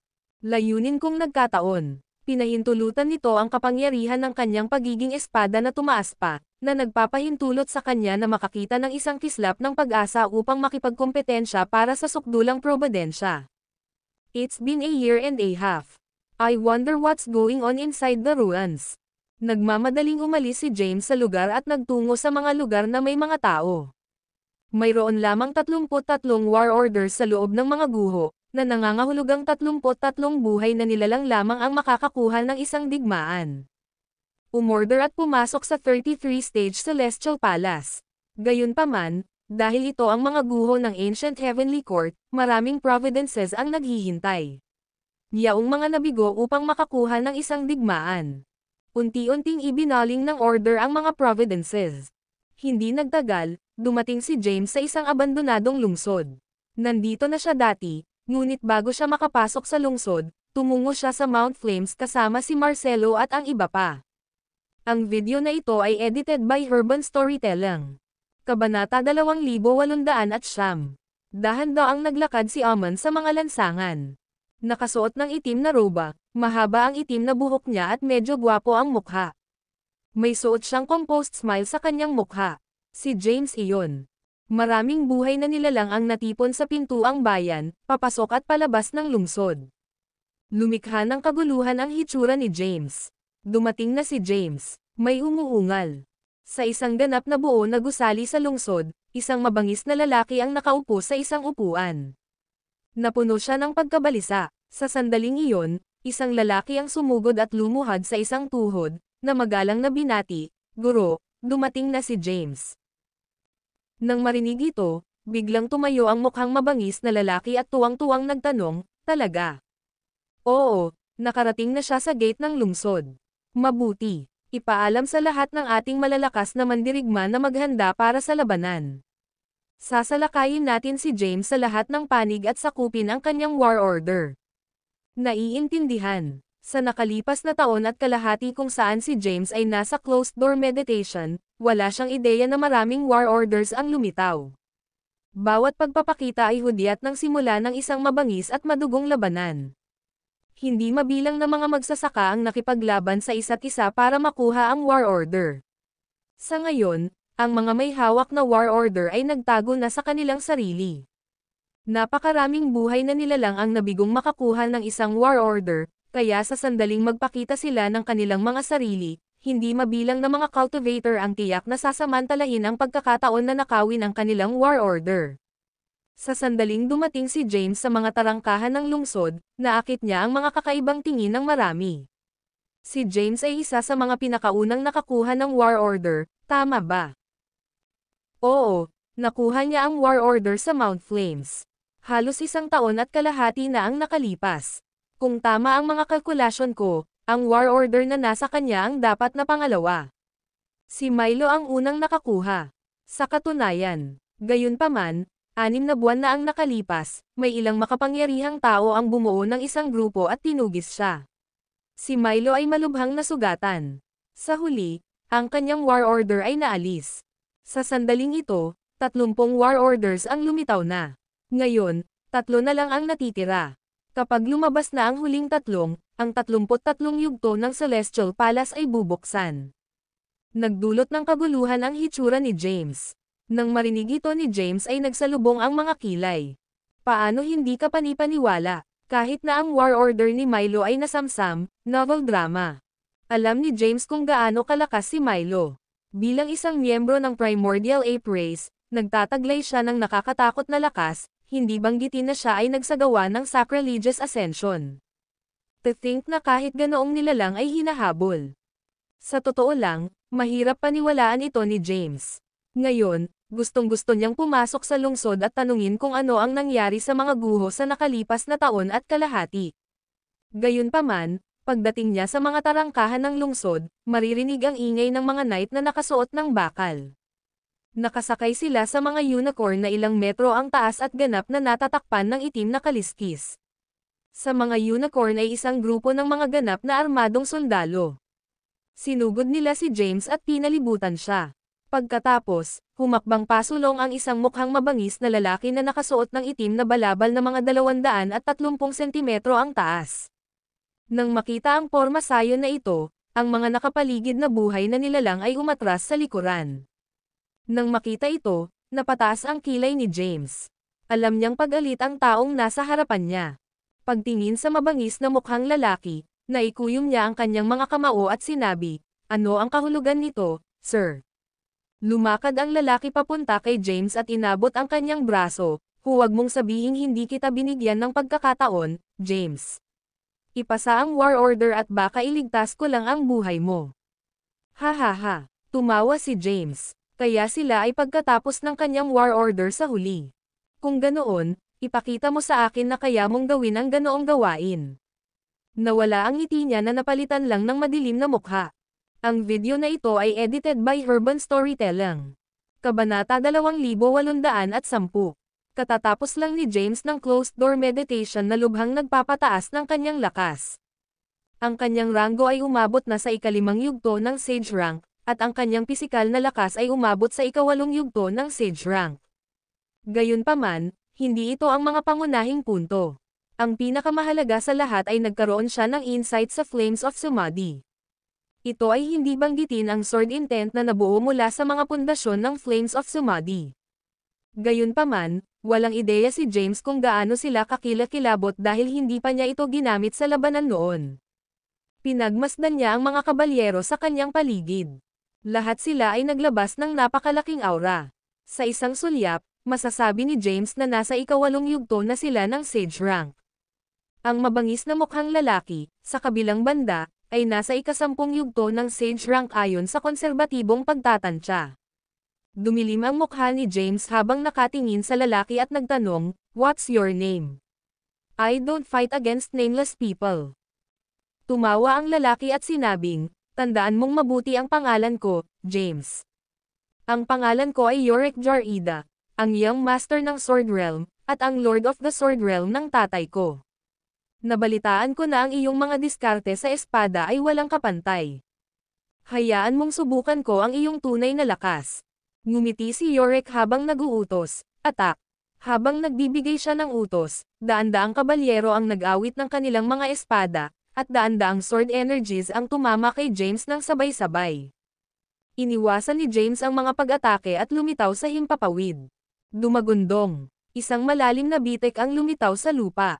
May death wish ka. Nagdilim ang mukha ni James nang magmaterial ang divine sword sa kanyang kamay. Ang mga kabalyero ay halos nasa ikawalong yugto ng sage rank. Kahit na sila ay malakas, ito ay wala kay James. Ang kanyang ranggo ay nasa ikalimang yugto ng sage rank. Bukod pa rito, ang Crep Myrtle Divine Sword ay isang imperial weapon. Ang mga ito ay nagpapahintulot sa kanya na pagaanan ang pagkakaiba ng kapangyarihan sa pagitan nila. Pagkatapos lumitaw sa himpapawid, ang kanyang katawan ay kumislap, at isang sword light ang kumislap. Bago pa man makapag-react ang mga kabalyero, nataman na sila ng patay. Walang anumang simpatiya si James sa mga kabalyerong ito na gustong agawin ang kanyang pag-aari. Kaya, nilipol na lang niya sila ng walang awa. Ang Divine Sword kasama ang kanyang hindi magagapi na mga diskarte sa espada ay nilipol sila sa isang iglap. Marami ang nakasaksi sa tagpong ito, at lahat sila ay tulala. Malakas si James. Lalong lumakas si James kumpara noong lumaban siya kay Yorick. Ngayon, hindi niya ginamit ang arcane arts na nagpapataas ng kanyang lakas. Sa katunayan, ang mga kabalyero ni Yorick ay nagdulot ng banta sa maraming makapangyarihang mga tao sa lahat ng ito. Kung iisipin na nagawa ni James na lipulin sila sa isang galaw. Tulad ng inaasahan sa taong nakakuha ng war order mula sa Mount Flames. Bulalas ng marami. Nang makitang pinapatay ang kanyang mga nasasakupan, nagugat ang mga ugat sa mukha ni Yorick. Novel drama. Ang mga kabalyerong ito ay ang mga piling tropa ng Sword Realm na tinipon mula sa iba't ibang lugar upang tulungan siya sa pagkuha ng Providence na ito. Ngayon, gayunpaman, sila ay nilipol ni James. Ano ang dapat niyang sabihin sa mga nakatataas kung hahayaan niya si James na mag-scot-free? Ikaw ay patay na karne, bata. Malamig na sabi ni Yorick. Isang madilim na liwanag ang lumitaw at nabuo ang isang itim na espada. Hawak ang espada sa kanyang kamay, sumambulat ang aura ni Yorick.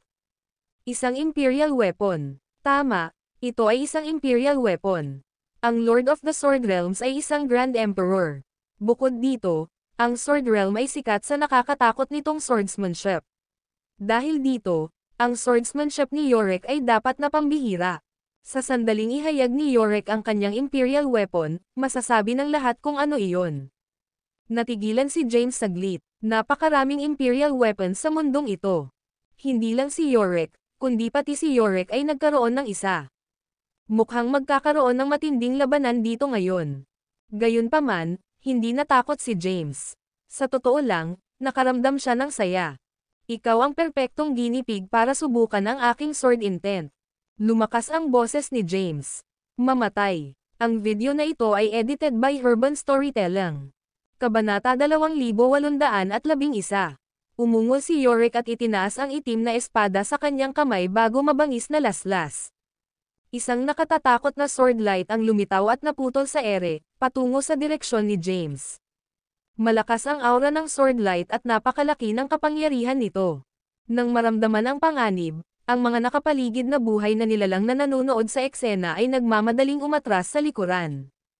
Nahaharap sa malakas na pag-ataking ito, hindi nagatubili si James. Itinaas niya ang kanyang kamay at naglaslas gamit ang kanyang espada. Isang alon ng sword energy ang nabuo mula sa loob ng Crep Myrtle Divine Sword. Nagbanggaan ang dalawang sword energies. Boom! Habang ang sword energies ay nagbanggaan sa kalagitnaan ng hangin, isang pagsabog ang naganap, na lumikha ng isang malakas na putok. Ramdam ni James ang isang nakakatakot na kapangyarihan na dumarating sa kanya. Kaagad, itinaas niya ang Divine Sword sa kanyang kamay at pinalihis ang papasok na sword intent. Shit! Nagalit si Yorick nang makita niyang hindi nasaktan si James. Paglukso sa hangin, ang espadang hawak niya ay kumawala sa kanyang kontrol at nagsimulang dumami sa bilang. Sa maikling panahon, libu-libong itim na espada ang naganap, at bawat isa sa kanila ay sumugod kay James habang may dalang napakalaking kapangyarihan. Ngumiti ng mahina si James. Sa sandaling iyon, nagbago ang kanyang sword intent, at ang purple sword sa kanyang kamay ay agad na naging pula. Break! Naglaslas si James gamit ang kanyang espada. Isang maapoy na pulang sword energy ang lumitaw mula sa loob ng espada. Tulad ng isang flamethrower na nagwawalis sa lugar, bawat itim na espada na nakasalubong ay nagkapira-piraso. Sa isang iglap, libu-libong espada ang nabasag. Isa na lang ang natira. Ang natitira ay bumagsak mula sa langit pagkatapos na puwersahang pabalaykan at bumagsak ng husto sa lupa, na nagdulot ng malaking pagkawasak sa abandonadong lungsod. Samantala, nagpatuloy ang apoy sa lugar, na tinamaan si Yorick sa proseso. Agad na hiniwa ang katawan ni Yorick sa kalahati. Sa sandaling iyon, isang napakalaking kapangyarihan ang lumitaw mula sa loob ng kanyang katawan at pilit itong pinasigla sa kabila ng pagkalasing sa kalahati. Gayunpaman, ang kanyang katawan ay nagtamo ng matinding pinsala. Bumagsak siya mula sa langit at bumagsak ng malakas sa lupa, novel drama. Pagkatapos, paimpol siyang nakahiga sa lupa na hindi kumikibo. Nang makita ito, natigilan si James. Kakagawa pa lang niya ng sumagi sword intent at kamakailan lang ay nakakuha siya ng insight. Hindi niya akalain na ang kapangyarihan nito ay magiging napakalaki na kahit isang imperial weapon ay madaling maalis.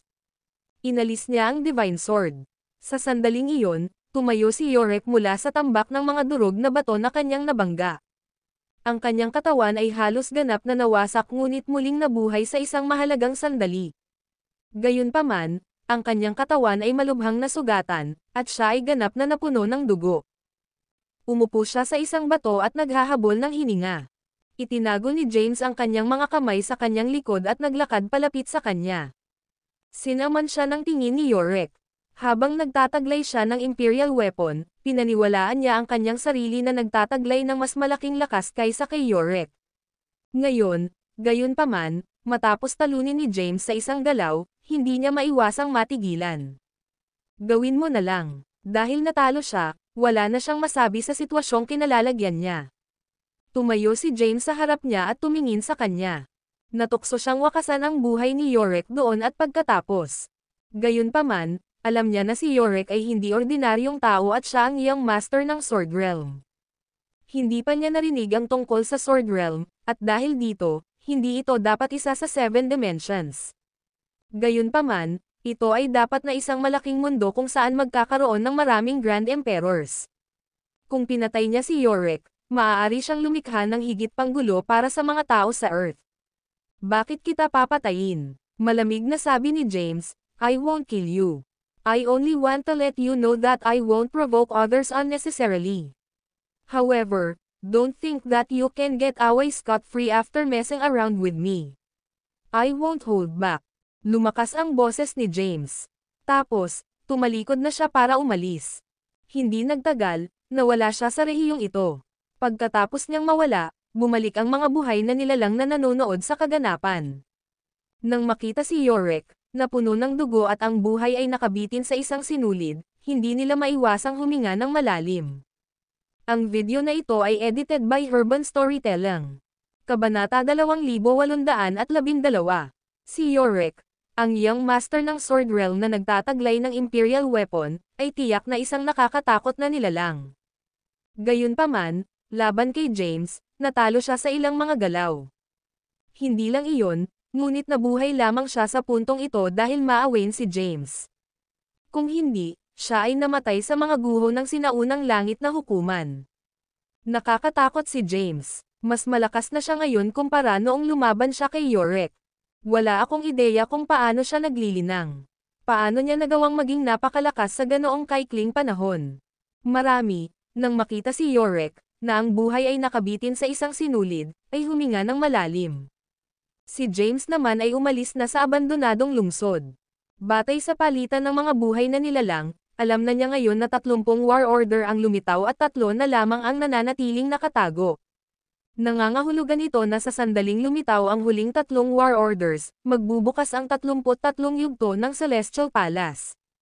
Matapos makapasok sa 33 yugto ng Celestial Palace, magkakaroon siya ng pagkakataong makuha ang sukdulang probidensya. Naglibot-libot si James sa loob ng mga guho ng Ancient Heavenly Court. Napakalaki ng lugar, may mga sirasirang bulwagan na nagkalat sa paligid. Bukod doon, may mga bundok at ilog din dito. Gayunpaman, ang mga lugar na ito ay naibalik sa loob, at walang nahanap na war order. Ngayon, ang tanging kailangan lang gawin ni James ay hanapin sina Chusai, Maxine, at ang iba pa. Matapos ang tuloy-tuloy na paglalakad ng ilang araw, wala siyang nakasalubong. Sa sandaling ito, siya ay nakaupo sa isang lotus na posisyon sa lupa habang siya ay nagpapahinga. Mula sa malayo, lumitaw ang isang grupo ng mga buhay na nilalang. Pinag-uusapan nila ang mga pinakabagong kaganapan na naganap. Sumulte si James, at sinubukan ni Yorick na sakupin ang kanyang war order. Ipinadala niya ang kanyang mga subordinate, ang mga kabalyero, upang palibutan si James. Gayunpaman, nagawa ni James na lipulin sila sa isang hakbang, novel drama. Nga pala, nabalitaan ko na lumabas na ang 31 war order. Oo, narinig ko na rin iyan. Lumitaw ang war order sa Yandal, at maraming makapangyarihang tao ang dumagsa doon at nasangkot sa isang matinding labanan.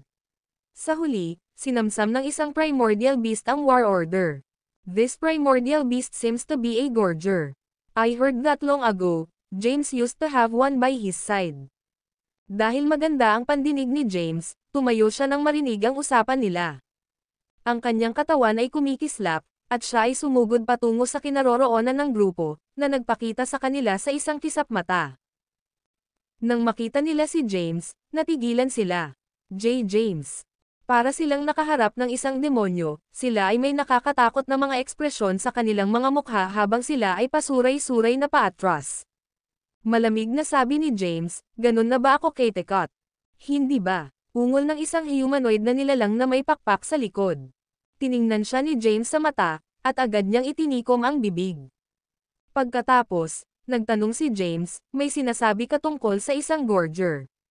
Oo, ito ay may hitsura ng isang batang babae na mga 7 taong gulang at may purple na buhok. Pagbalik sa Yandal Sage Realm, siya ay naging isang gorger at dinaig ang lahat. Sa huli, nakuha niya ang 31 war order. Nang marinig ito ni James ay nagsalubong ang mga kilay.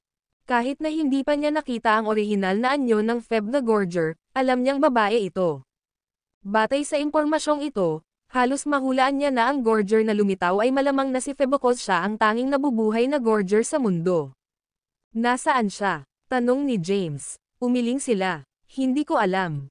Nangyari ito 5 araw na ang nakakaraan. Wala kaming ideya kung saan maaaring pumunta ang Gorger.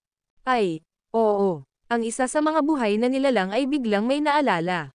Ang video na ito ay edited by Urban Storytelling. Kabanata 2813.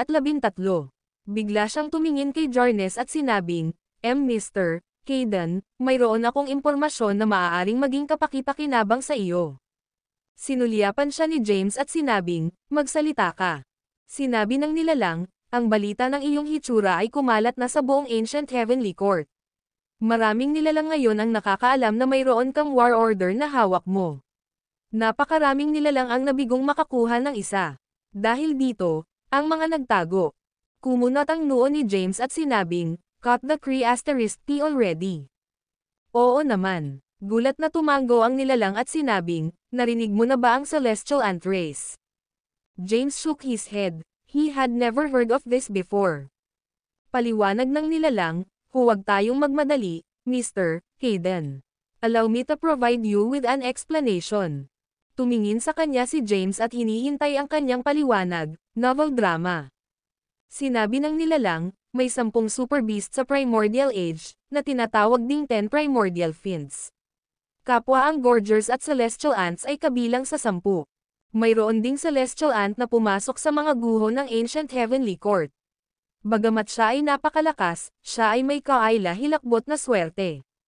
Hindi pa siya nakakakuha ng war order. Dahil alam niya ang iyong hitsura, nahuli niya ang iyong kaibigan, na sa tingin ko ay tinatawag na Maxine. Hinihiling kanyang pumunta sa Mount Penyet sa 1 buwan. Kung hindi, papatayin niya si Maxine. Nang marinig ito, natigilan si James. Pagkatapos, kumalma siya at nagtanong, makapangyarihan ba ang Celestial Ant? Napaka, sinabi ng nilalang, nakakatakot ang pisikal na katawan ng Celestial Ant.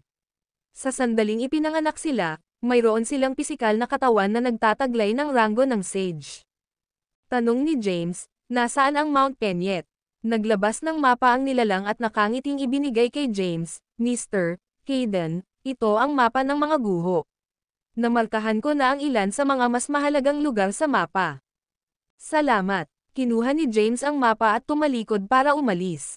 Kumikislap ang kanyang katawan, at nawala siya ng walang bakas. Hey, Mr. Hayden, hindi mo ba dapat ako bigyan ng reward? Sigaw ng nilalang. Gayunpaman, hindi siya pinansin ni James. Mabilis siyang umalis at nakarating sa isang liblib na lugar bago sinisiyasat ang mapa. Madaling basahin ang mapa. Kinakalkula ni James ang oras na kinuha niya sa paglalakbay mula sa inabandunang lungsod at sinubukang kumpirmahin ang kanyang kasalukuyang kinaroroonan. Pagkatapos, sinubukan niyang hanapin sa mapa ang Mount Penyet. Matapos makumpirma kung saan siya pupunta, hindi na siya nagtagal at nagmamadaling tinungo ang direksyon ng kanyang destinasyon. Habang parami ng parami ang war orders na lumitaw, ang mga walang isa ay nagsimulang magpanik. Ang mga naririto para sa pakay ay mga kahangahangang nagmula sa lahat ng sulok ng sansinukob, at bawat isa sa kanila ay nagtataglay ng kakilakilabot na lakas. Ang mga nakakuha ng war order ng nagkataon ay hindi nang ahas na magpakita ng kanilang sarili ng walang ingat. Sa halip, itinago nila ang kanilang mga sarili at hinintay na lumitaw ang lahat ng war orders at magbukas ang 33-stage Celestial Palace. Sa kabilang banda, ang mga walang war order ay desperadong nagsisikap na makuha ang kanilang mga kamay sa isa sa anumang paraan na kinakailangan. Ganoon din ang nangyari sa Celestial Ant. Nang marinig ang hitsura ni James, agad niyang dinukot ang isang taong malapit sa kanya at hiniling na ibigay niya ang war order. Sa Mount Penyet, ito ay isang bundok sa loob ng mga guho kung saan mayroong masaganang espiritual na enerhiya. Sa sandaling iyon, 2 tao ang nakatayo sa labas ng bundok. Sila ay sina Chusai at Brielle. Ano ang dapat nating gawin? Tumingin si Brielle kay Chusai at nagtanong, nahuli na ng Celestial Ant si Maxine. Sinusubukan niyang pilitin si James na ipakita ang kanyang sarili. Walang pag-aalinlangan na sinabi ni Chusai, ano pa ba ang magagawa natin kundi hintayin ang pagdating ni James? Dapat tayong magpatuloy ng may pag-iingat. Kapag ipinakita natin ang ating mga sarili, aatakehin tayo sa lahat ng panig. Sa panahong iyon, hindi lamang natin mabibigo na iligtas si Maxine, ngunit maaaring mawala pa sa atin ang ating war orders. Malakas sina Brielle at Chusai. Sa nakalipas na taon, napakaswerte rin nila. Sa pamamagitan ng pagsasama-sama ng puwersa, nakuha nila ang bawat war order. Ang video na ito ay edited by Urban Storytelling. Kabanata 2814. Kahit na ito ang panahon ng apocalypse para sa sangkatauhan, ang kabaligtaran ay totoo para kay James. Siya ay nagtataglay ng hindi kapani-paniwalang swerte at biniyayaan ng makalangit na landas. Dahil napakaswerte niya, tatanggap siya ng tulong saan man siya magpunta. Ito ang pangunahing dahilan kung bakit sinundan ni Chusai si James. Sa buong sansinukob, pinili ng marami na kalabanan ang sangkatauhan at nais na lipulin si James at agawin ang kanyang Diyos.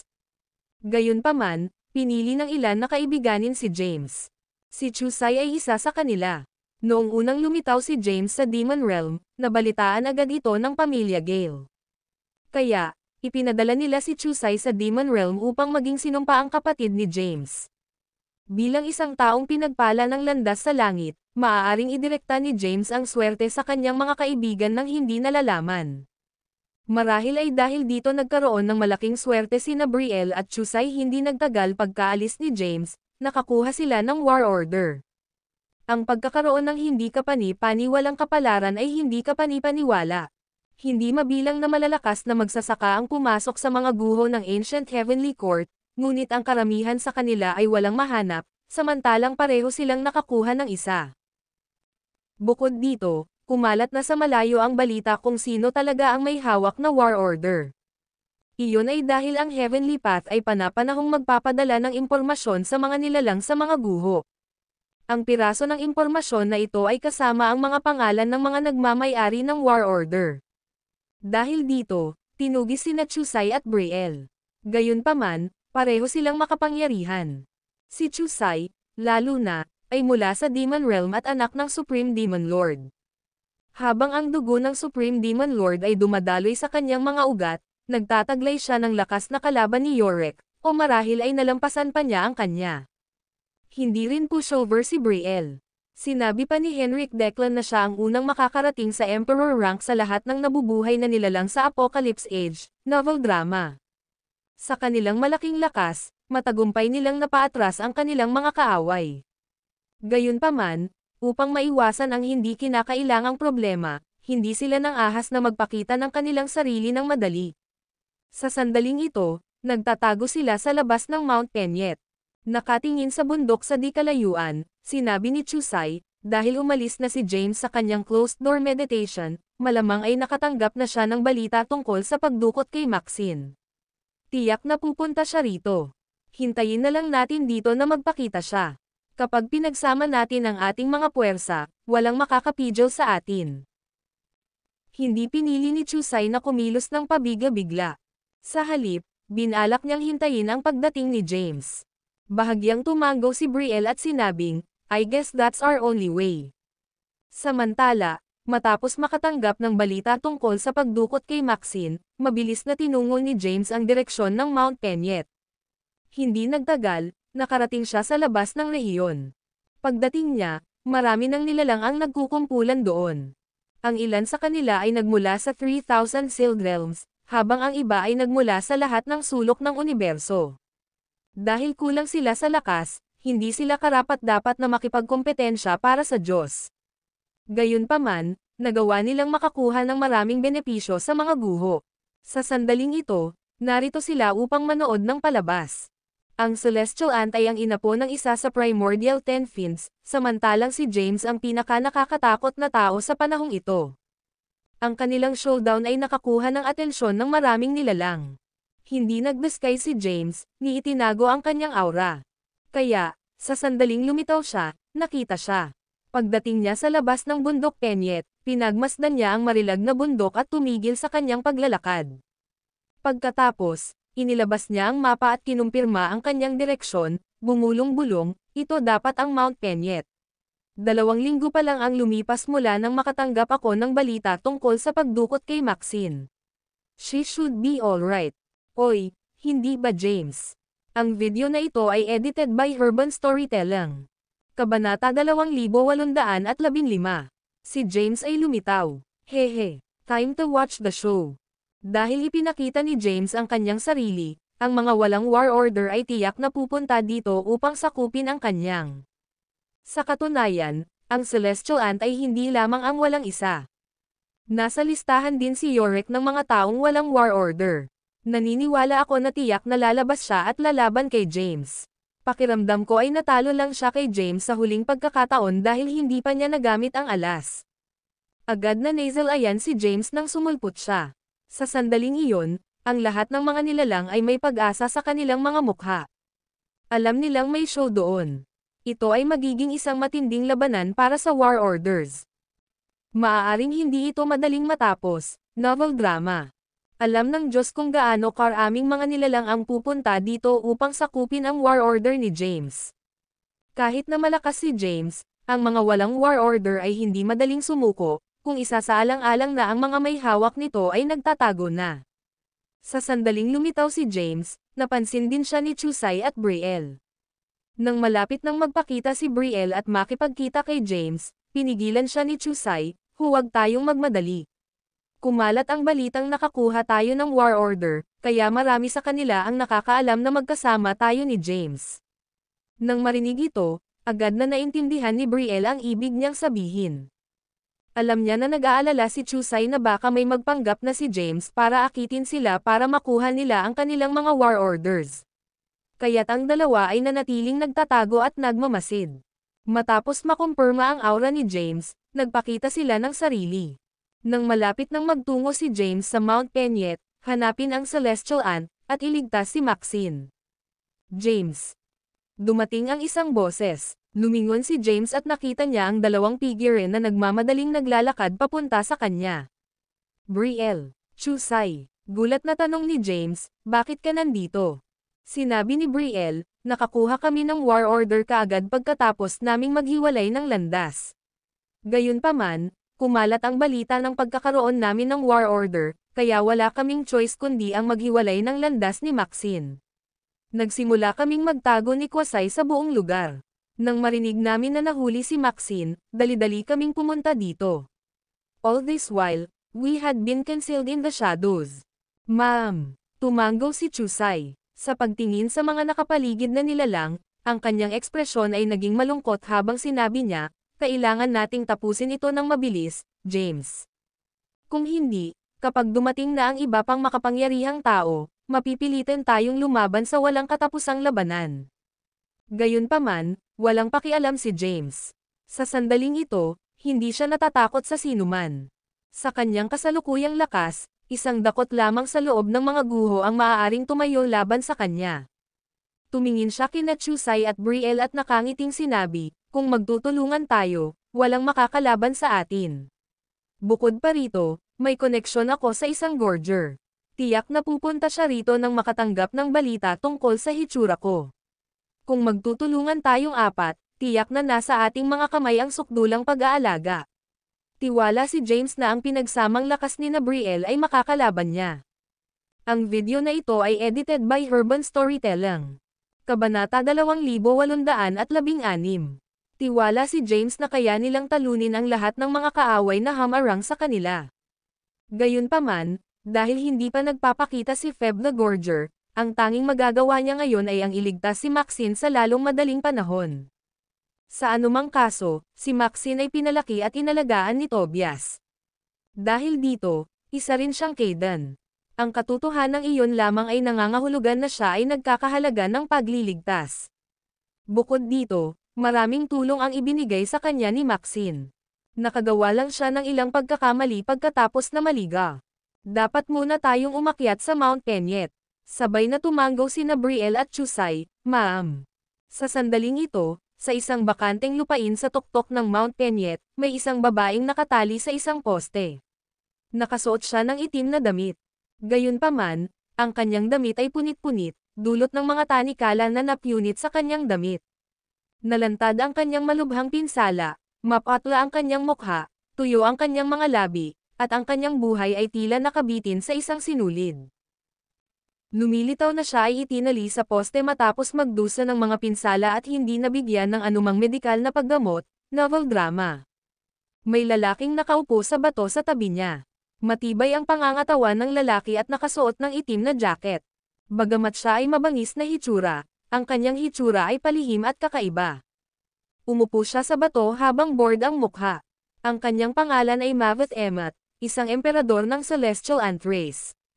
Nagtataglay siya ng malaking lakas, at nagpatotoo rin siya sa labanan nina James at Yorick sa Mount Bane. Gayunpaman, dinukot niya si Maxine sa pagsisikap na ay blackmail si James. Nangangahulugan ito na lubos siyang nagtitiwala sa kanyang lakas. At saka, naging bargaining chip niya si Maxine. Dahil dito, hindi siya nag-aalala na hindi ibigay ni James ang kanyang war order. Boss, isang boses ang dumating. Inangat ni Maveth ang kanyang ulo. Pumasok ang isang lalaking nakasuot ng itim na damit at lumuhad sa isang tuhod. Magsalita ka, sabi ni Maveth. Ang lalaking nakaluhod ay ipinadala ng Celestial Ant Race upang tulungan si Maveth. Ang kanyang pangalan ay Kakosh Emmet, isa sa pinakamalakas na kababalaghan sa kanyang lahi. Kahit na wala siyang bloodline ng Emperor of the Celestial Ant, umakyat siya sa social ladder sa pamamagitan ng kanyang pagsisikap. Ang kanyang lakas ay hindi mas mababa kay Maveth. Sinabi ni Kakosh, dumating na si James sa labas ng bundok. Malapit na niyang marating ang lugar na ito. Nang marinig ito, nabalisa si Maveth kaya tumalon siya mula sa kanyang upuan at tumawa, hahaha. After so long, James is finally here. His war order will soon be mine. Then, I'll have the opportunity to compete for the ultimate providence.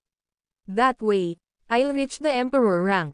Boss, nakasuot ng malungkot na ekspresyon, sinabi ni Kakosh, dapat tayong mag-ingat. Nakatanggap lang ako ng balita na natalo ni James si Yorick, ang young master ng Sword Realm sa ilang hakbang. Wala yon, sabi ni Maveth na may mapang asar na tingin. Natalo si Yorick dahil wala siyang invincible na pisikal na katawan. Kami naman, ang Celestial Ants, ay may walang kapantay na pisikal na katawan. Walang paraan na matatalo ako ni James. Baka hindi niya mabutas ang pisikal kong pagtutol. Buong tiwala si Maveth sa kanyang pisikal na lakas. Kasabay nito, dumating si James sa Mount Penyet. Sa daan, nakatagpo siya ng maraming gwardya, na nagtataglay ng napakalaking lakas. Karamihan sa kanila ay nasa 5th stage na ng Sage rank. Ang pagkamit ng gayong lakas sa kanilang edad ay nakakatakot. Ang video na ito ay edited by Urban Storytelling. Kabanata 2817. Gayunpaman, mas mahina sila kaysa sa makapangyarihang mga figure na pumasok sa mga guho ng Ancient Heavenly Court. Matapos makatanggap ng balita tungkol sa hitsura ni James, inutusan ni Maveth ang kanyang mga nasasakupan na huwag magmadali. Sa halip, pinayagan nila si James na makadaan ng ligtas. Iyon ay dahil nalaman niya na nilipol ni James ang mga kabalyero ni Yorick sa isang galaw. Dahil alam niyang hindi kalaban ni James ang kanyang mga nasasakupan, hindi niya ninais na mapuksa ang mga elite ng kanyang lahi. Pagkatapos ng lahat, nagtataglay sila ng napakalaking potensyal at sila ang mga haligi ng Celestial Ant Race.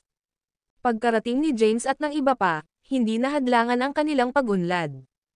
Ang mga sundalo ng Celestial Ant Race ay gumawa ng paraan para sa kanila at pinayagan sina James, Brielle, at Chusay na ligtas na makapunta sa Mount Penyet. Dahil hindi nahadlangan ang kanilang pagdaan, hindi nagtagal ay nakarating sila sa tuktok. Sa kanilang pagdating, nakita ni James si Maxine, na nakatali sa isang halijing bato at puno ng dugo, at ang buhay ay nakabitin sa isang sinulid. Agad naman siyang nagalit, nagdilim ang kanyang ekspresyon, at naikuyom niya ang kanyang mga kamao, ang kanyang layunin sa pagpatay ay makikita ng lahat. Naramdaman ni Chusay ang layuning pumatay kay James, natakot si Chusay at nagmamadaling nag-ingat, huwag kang pabiga-bigla, James. Minsan ay ipinaglaban ni James ang kanyang buhay sa loob ng 30,000 taon sa Tribulation World. Ang 30,000 taon ng walang katapusang pagpatay ay naging sanhi ng kanyang katawan na makaipon ng napakalaking layunin ng pagpatay. Sa lahat ng ito, siya ay aktibong pinipigilan ang mga ito. Nang makitang pinahirapan ang kanyang pamilya, sumambulat ang nakatagong hangarin ng pagpatay at nagbanta na umapaw. Naramdaman ni Brielle ang lamig sa kanyang gulugod. She hurriedly grabbed James's hand and whispered, "Don't act impulsively, remember to go with the flow." Huminga ng malalim si James para pigilan ang galit sa kanyang puso. Dahan-daang pumasok ang tatlo. Sa di kalayuan, sabay na tumayo sina Maveth at Kakosh at napatingin sa papalapit na grupo. Ha, tumawa si Maveth. Akala ko si James ang dumating mag-isa. Hindi ko inaasahan na may karagdagang dalawa pa. Si Chusay at Brielle ay may kanya-kanyang war order din. Ngayon, magkakaroon ako ng 3 war orders. Tinapik niya ang balikat ni Kakosh at sinabing, ang swerte mo ngayon. Makakakapasok ka rin sa 33 stage Celestial Palace. Gayunpaman, seryoso ang ekspresyon ni Kakosh. Dahil nakuha nila ang isang war order, dapat silang magkaroon ng napakalaking kapangyarihan, novel drama. Bagamat kapwa sila ni Maveth ay makapangyarihan, hindi siya kumpiyansa na maaari silang magwagi laban sa isang grupo ng 3. Alam na si Maxine ang susi, kumislap ang kanyang katawan, at lumitaw siya sa tabi ng haligi. Hawak ang isang matalas na talam sa kanyang kamay, malamig niyang sinabi, "Not one more step, James." Sabay-sabay na ibigay ang war order. Kung hindi, papatayin ko siya kaagad. James glared at him and uttered word by word, "You touch a single strand of her hair and I'll tear you to pieces." Swish! Walang awa, itinaas ni Kakosh ang kanyang espada at nilaslas ang braso ni Maxine. Agad na hiniwa ng matalas na talam ang kanyang braso sa kalahati. Bumagsak ang braso niya sa lupa, bumulwak ang dugo mula sa sugat niya. Arg! Nawalan ng malay si Maxine. Gayunpaman, ang matinding sakit ang gumising sa kanya, at napasigaw siya sa matinding paghihirap. Tapos, nakita niya sa gilid ng mata niya si James. Inipon ang sarili, sumigaw siya, "Lumayo ka, James. Umalis ka na." Nang masaksihan ang eksenang ito at marinig ang masakit na sigaw niya, ikinuyom ni James ang kanyang mga kamao at binigkas ang bawat salita, "Napakabuti, patay kang karne. Say your prayers. Cut the Kree *P. Where's the war order?" "Iabot mo," sabi ni Maveth. Medyo nasiyahan siya sa mga kinikilos ni Kakosh. Ang taong ito ay medyo mabilis. Base sa orihinal niyang plano, binalak niyang gamitin si Maxine bilang pain para akitin si James dito. Pagkatapos, lalaban siya kay James ng patas, talunin siya, at sakupin ang kanyang war order.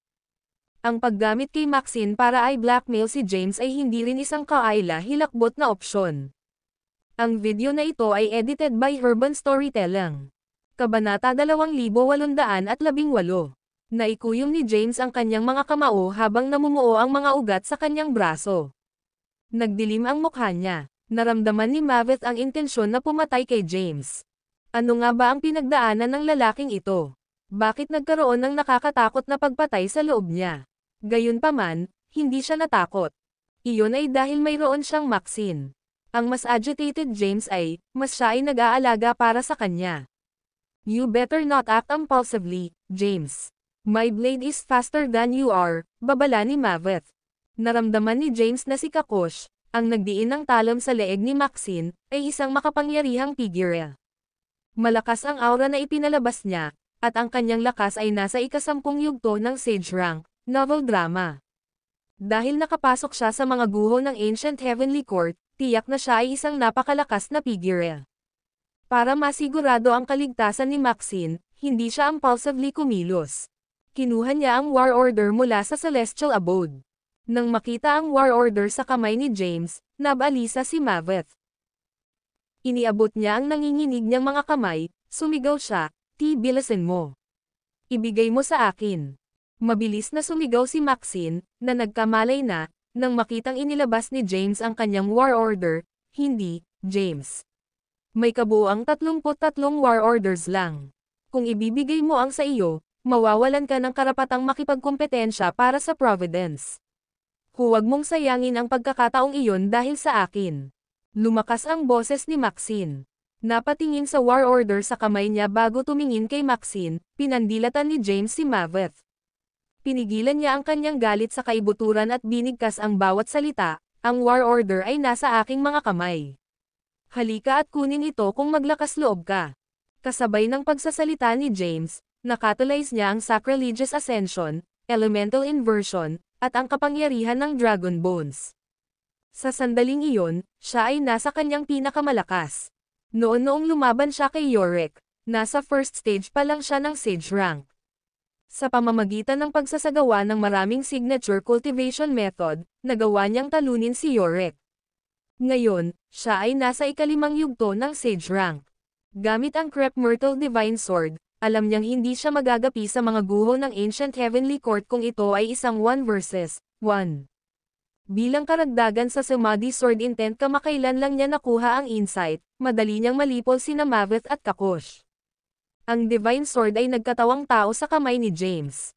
Gamit ang espada sa kamay, ang kanyang aura ay may walang katulad na kariktan. "I have the war order right here, do you dare approach me?" Nagsalita si James sa bawat salita, at lumakas ang boses niya. Nakaramdam ng lamig si Chusay sa kanyang gulugad habang bumubulong, "Hindi ko akalain na ang lakas ni James ay umabot sa ganoong kakilakilabot na antas sa loob lamang ng maikling panahon. Siya ay lubusang nadaig ang akin. Sa kanyang lakas, hindi siya dapat magkaroon ng problema sa pagtatamo ng sukdulang probidensya." Natigilan din si Brielle. Si James noon ay isang kababalaghan lamang sa kanyang mga mata.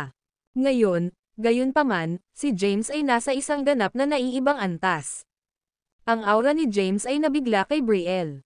Mula sa malayo, nagulat si Maveth nang maramdaman niya ang aura ni James. He was absolutely confident in his strength. Kasama si Kakosh, naniwala siyang kaya niyang harapin si James. Ngayon, gayunpaman, napakalaki ng aura ni James. Nag-iba ang kanyang kumpiyansa. Nang lumingon siya at sumulyap sa halijing bato sa likod niya, nakita niyang nakadikit pa rin ang espada ni Kakosh sa leeg ni Maxine. Agad na nawala ang kanyang pag-aalala. "Sa tingin mo ba natatakot ako sa'yo?" sigaw niya. Tapos, Tumalikod siya at nagutos, "If James dares act recklessly, kill Maxine at once." "Naiintindihan," sabi ni Kakosh. Nang makita ito, naging malungkot ang ekspresyon ni James. Sa sandaling iyon, lihim niyang kinausap sina Chusai at Brielle sa pamamagitan ng telepathy at sinabing, "Kapag lumapit sa akin ang kalaban para kunin ang War Order, samantalahin ang pagkakataon at iligtas si Maxine."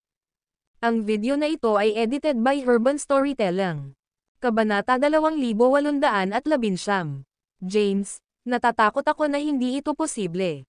Nagsalita si Chusai, hindi naman talaga mahina ang nagbabantay kay Maxine.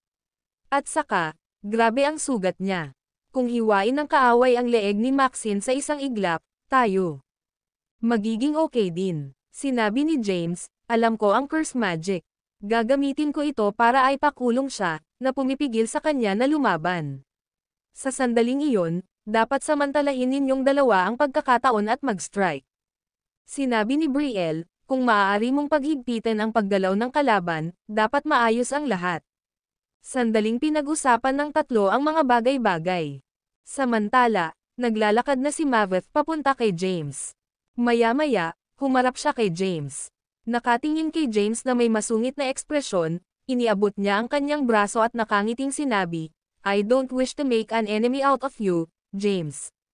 Gayunpaman, we only have a limited number of war orders, so please don't blame me for this. For the sake of the ultimate providence, I'll do anything that accomplished my objectives."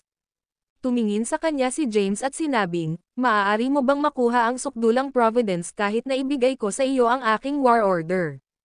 This is none of your concern. Now, give it to me." Tumingin si James sa war order sa kanyang kamay at nag-aatubili na bitawan. Pagtingin sa war order sa kamay niya, iniabot niya ang gamit. Kasabay nito, umikot ang madilim na demonic energy sa kanyang mga palad, na nagmaterialize ng mga misteryosong simbolo na pumailanglang sa langit at naglaho ng walang bakas. Kahit na naramdaman ni Maveth na may mali, hindi niya matukoy kung ano ang mali. Sa sandaling iyon, wala siyang pakialam at umabot na siya para tanggapin ang war order. Sa sandaling iyon, sinabi ni James, "Gawin mo." Samantala, naramdaman ang napipintong panganib, sumigaw din si Maveth, "Gawin mo." Gayunpaman, ginamit na ni James ang confinement para higpitin ang mga galaw ni Kakosh. Matapos matanggap ang utos, laslasan na sana ni Kakosh ang leeg ni Maxine nang mapansin niyang hindi siya makagalaw. Nanatiling static ang espada sa kamay niya. Nagpanik siya. Kasabay nito, kinasuhan na ni Brielle at Chusai si Kakosh. Katulad nito, mabilis na binawi ni James ang war order na ibinigay niya kay Maveth at itinago ito sa Celestial Abode. Kaagad, tinusok niya si Maveth gamit ang Divine Sword. Kaagad, ang unang hakbang na ginawa niya ay ang First Swordsmanship. Ang paglipat na ito ay isang pagsasanib ng libu-libong mga diskarte sa espada. Kahit na ito ay tila karaniwan sa isang simpleng sulyap, ito ay sumasaklaw sa lahat at naglalaman ng hindi mabilang na mga diskarte sa espada. Walang alam si Maveth tungkol sa swordsmanship, at dahil dito, hindi siya makakita sa pamamagitan ng paggalaw. Bago pa man siya makapag-react, ang kanyang katawan ay tinusok ng Divine Sword, novel drama. Matapos mabutas ang kanyang katawan, inilabas ni James ang kanyang buong lakas at hinampas ang kanyang dibdib gamit ang kanyang palad. Parang bola, agad siyang pinalipad. Sabay na humarap sina Chusai at Brielle sa harap ng halijing bato sa hindi kalayuan. Si Kakosh, na nakakulong ay hindi man lang nakalaban at nasugatan ni Chusai. Samantala, pumunta si Brielle at iniligtas si Maxine. Hindi nagtagal, bumalik ang dalawa at nakipagkita kay James. Ang buong proseso ay naganap sa loob ng ilang segundo. James, si Brielle, na karga-karga si Maxine, ay sumigaw, "Maxine's fine." Gayunpaman, ang kanyang mga pinsala ay malubha at nangangailangan ng agarang medikal na paggamot. Madilim ang ekspresyon ni James habang sinabing, "Umalis ka na kay Maxine. Ipaubaya mo na sa akin ang lahat." Nang marinig ito, natigilan si Chusai at nagtanong, "Ano ang balak mong gawin, James?" Kinuyam ni James ang Divine Sword at malamig na sinabi, "Hindi sila karapat-dapat na mabuhay." Sa simula, hindi nais ni James na kalabanan ang iba't ibang lahi na nagmula sa lahat ng sulok ng universo. Gayunpaman, tumawid sila sa linya. Kung hindi niya papatayin ang ilan sa kanila, hindi sila matututo ng leksyon. Mag-ingat ka. Hindi na masyadong nagsalita si Chusai at sinulyapan si Brielle. Let's go. Ang video na ito ay edited by Urban Storytelling. Kabanata 2820. Hindi ninais ni James na kalabanan ang iba't ibang lahi ng Sansinukob dahil mahina pa ang mga tagalupa. Sa sandaling lumitaw ang apat na kalamidad, ang selyo ay ganap na aalisin. Ito ay magiging sakuna para sa sangkatauhan. Gayunpaman, mayroong maraming mga nangungunang mandirigma na nakatago sa populasyon ng tao. Lahat sila ay nasa Grand Emperor rank. Naniniwala si James na ang mga outsiders ay hindi maglalakas loob na kumilos ng pabigla-bigla hanggat umiiral ang mga makapangyarihang figure na ito. Ang ilang mga nilalang ay tumawid sa kanyang pulang linya, at dahil dito, karapat-dapat na mamatay. Hindi niya pinatay si Yorick dahil nilalaro niya ang mga patakaran. Ipinakulong lang niya ang kanyang mga kaibigan at hindi sinasaktan. Si Maveth naman ay sinaktan si Maxine. Nakatakdang patayin ni James si Maveth. Umalis sina Brielle at Chusai kasama si Maxine. Hawak ang Divine Sword sa kamay, naglakad si James patungo kay Maveth. Sa pagkakataong iyon ay tumayo na si Maveth.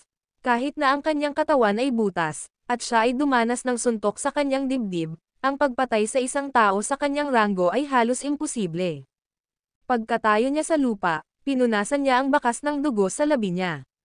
Dumilim ang mukha niya habang sinusumpa si James, "You have enraged me, James. You're dead meat." Sa sandaling iyon, sumugod si Kakosh sa gilid ni Maveth. Wala na ang confinement na naghihigpit sa kanyang paggalaw, novel drama. "Ayos ka lang ba?" Nang makitang nasugatan si Maveth, nagtanong siya. Nagdilim ang mukha ni Maveth sa sinabi niyang, "I'm alright. Let's tear him to pieces." Alam niyang malakas si James. Mag-isa, maaaring hindi siya magkaroon ng pagkakataon laban sa kanya. Sa pamamagitan lamang ng sama-samang pag-atake ay magkakaroon sila ng pagkakataon. Tsaka sa kalagayan niya ngayon, hindi siya makakalaban ng mabisa. Isang gintong liwanag ang kumislap, at nagbago ang kanyang katawan. Sa sumunod na sandali, nag-transform siya bilang isang malaking langgam. Ang langgam ay may taas na daan-daang metro at nababalot ng gintong kaliskis sa buong katawan nito na kumikinang sa ginto. Matapos mag-transform sa kanyang orihinal na katawan, mas lumakas ang kanyang lakas. Nang makita ito, nagbago rin si Kakosh.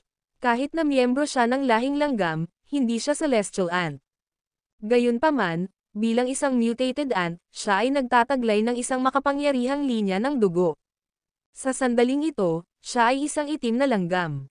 Nakatingin sa mga langgam na nasa harapan niya, nanatiling ayos ang ekspresyon ni James habang binibigkas niya ang bawat salita.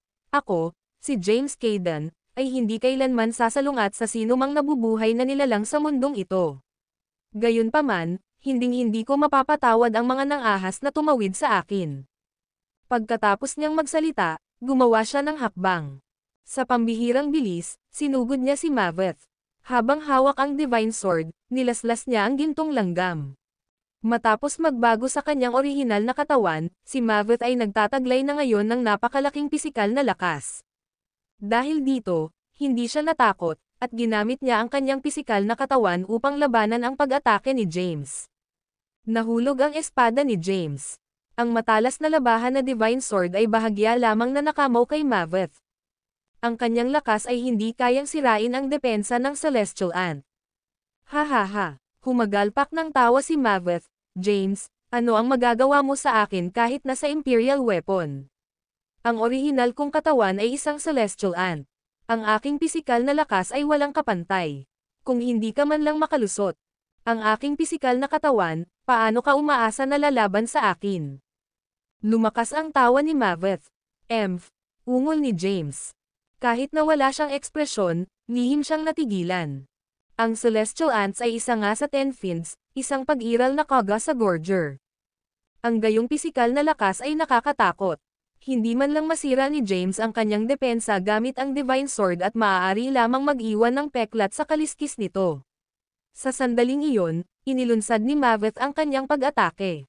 Ang malaking buntot nito ay lumipad patungo kay James, na nagdala ng isang marahas na puwersa. Itinaas ni James ang kanyang espada para lumaban. Gayunpaman, pinalipad siya ng marahas na puwersa.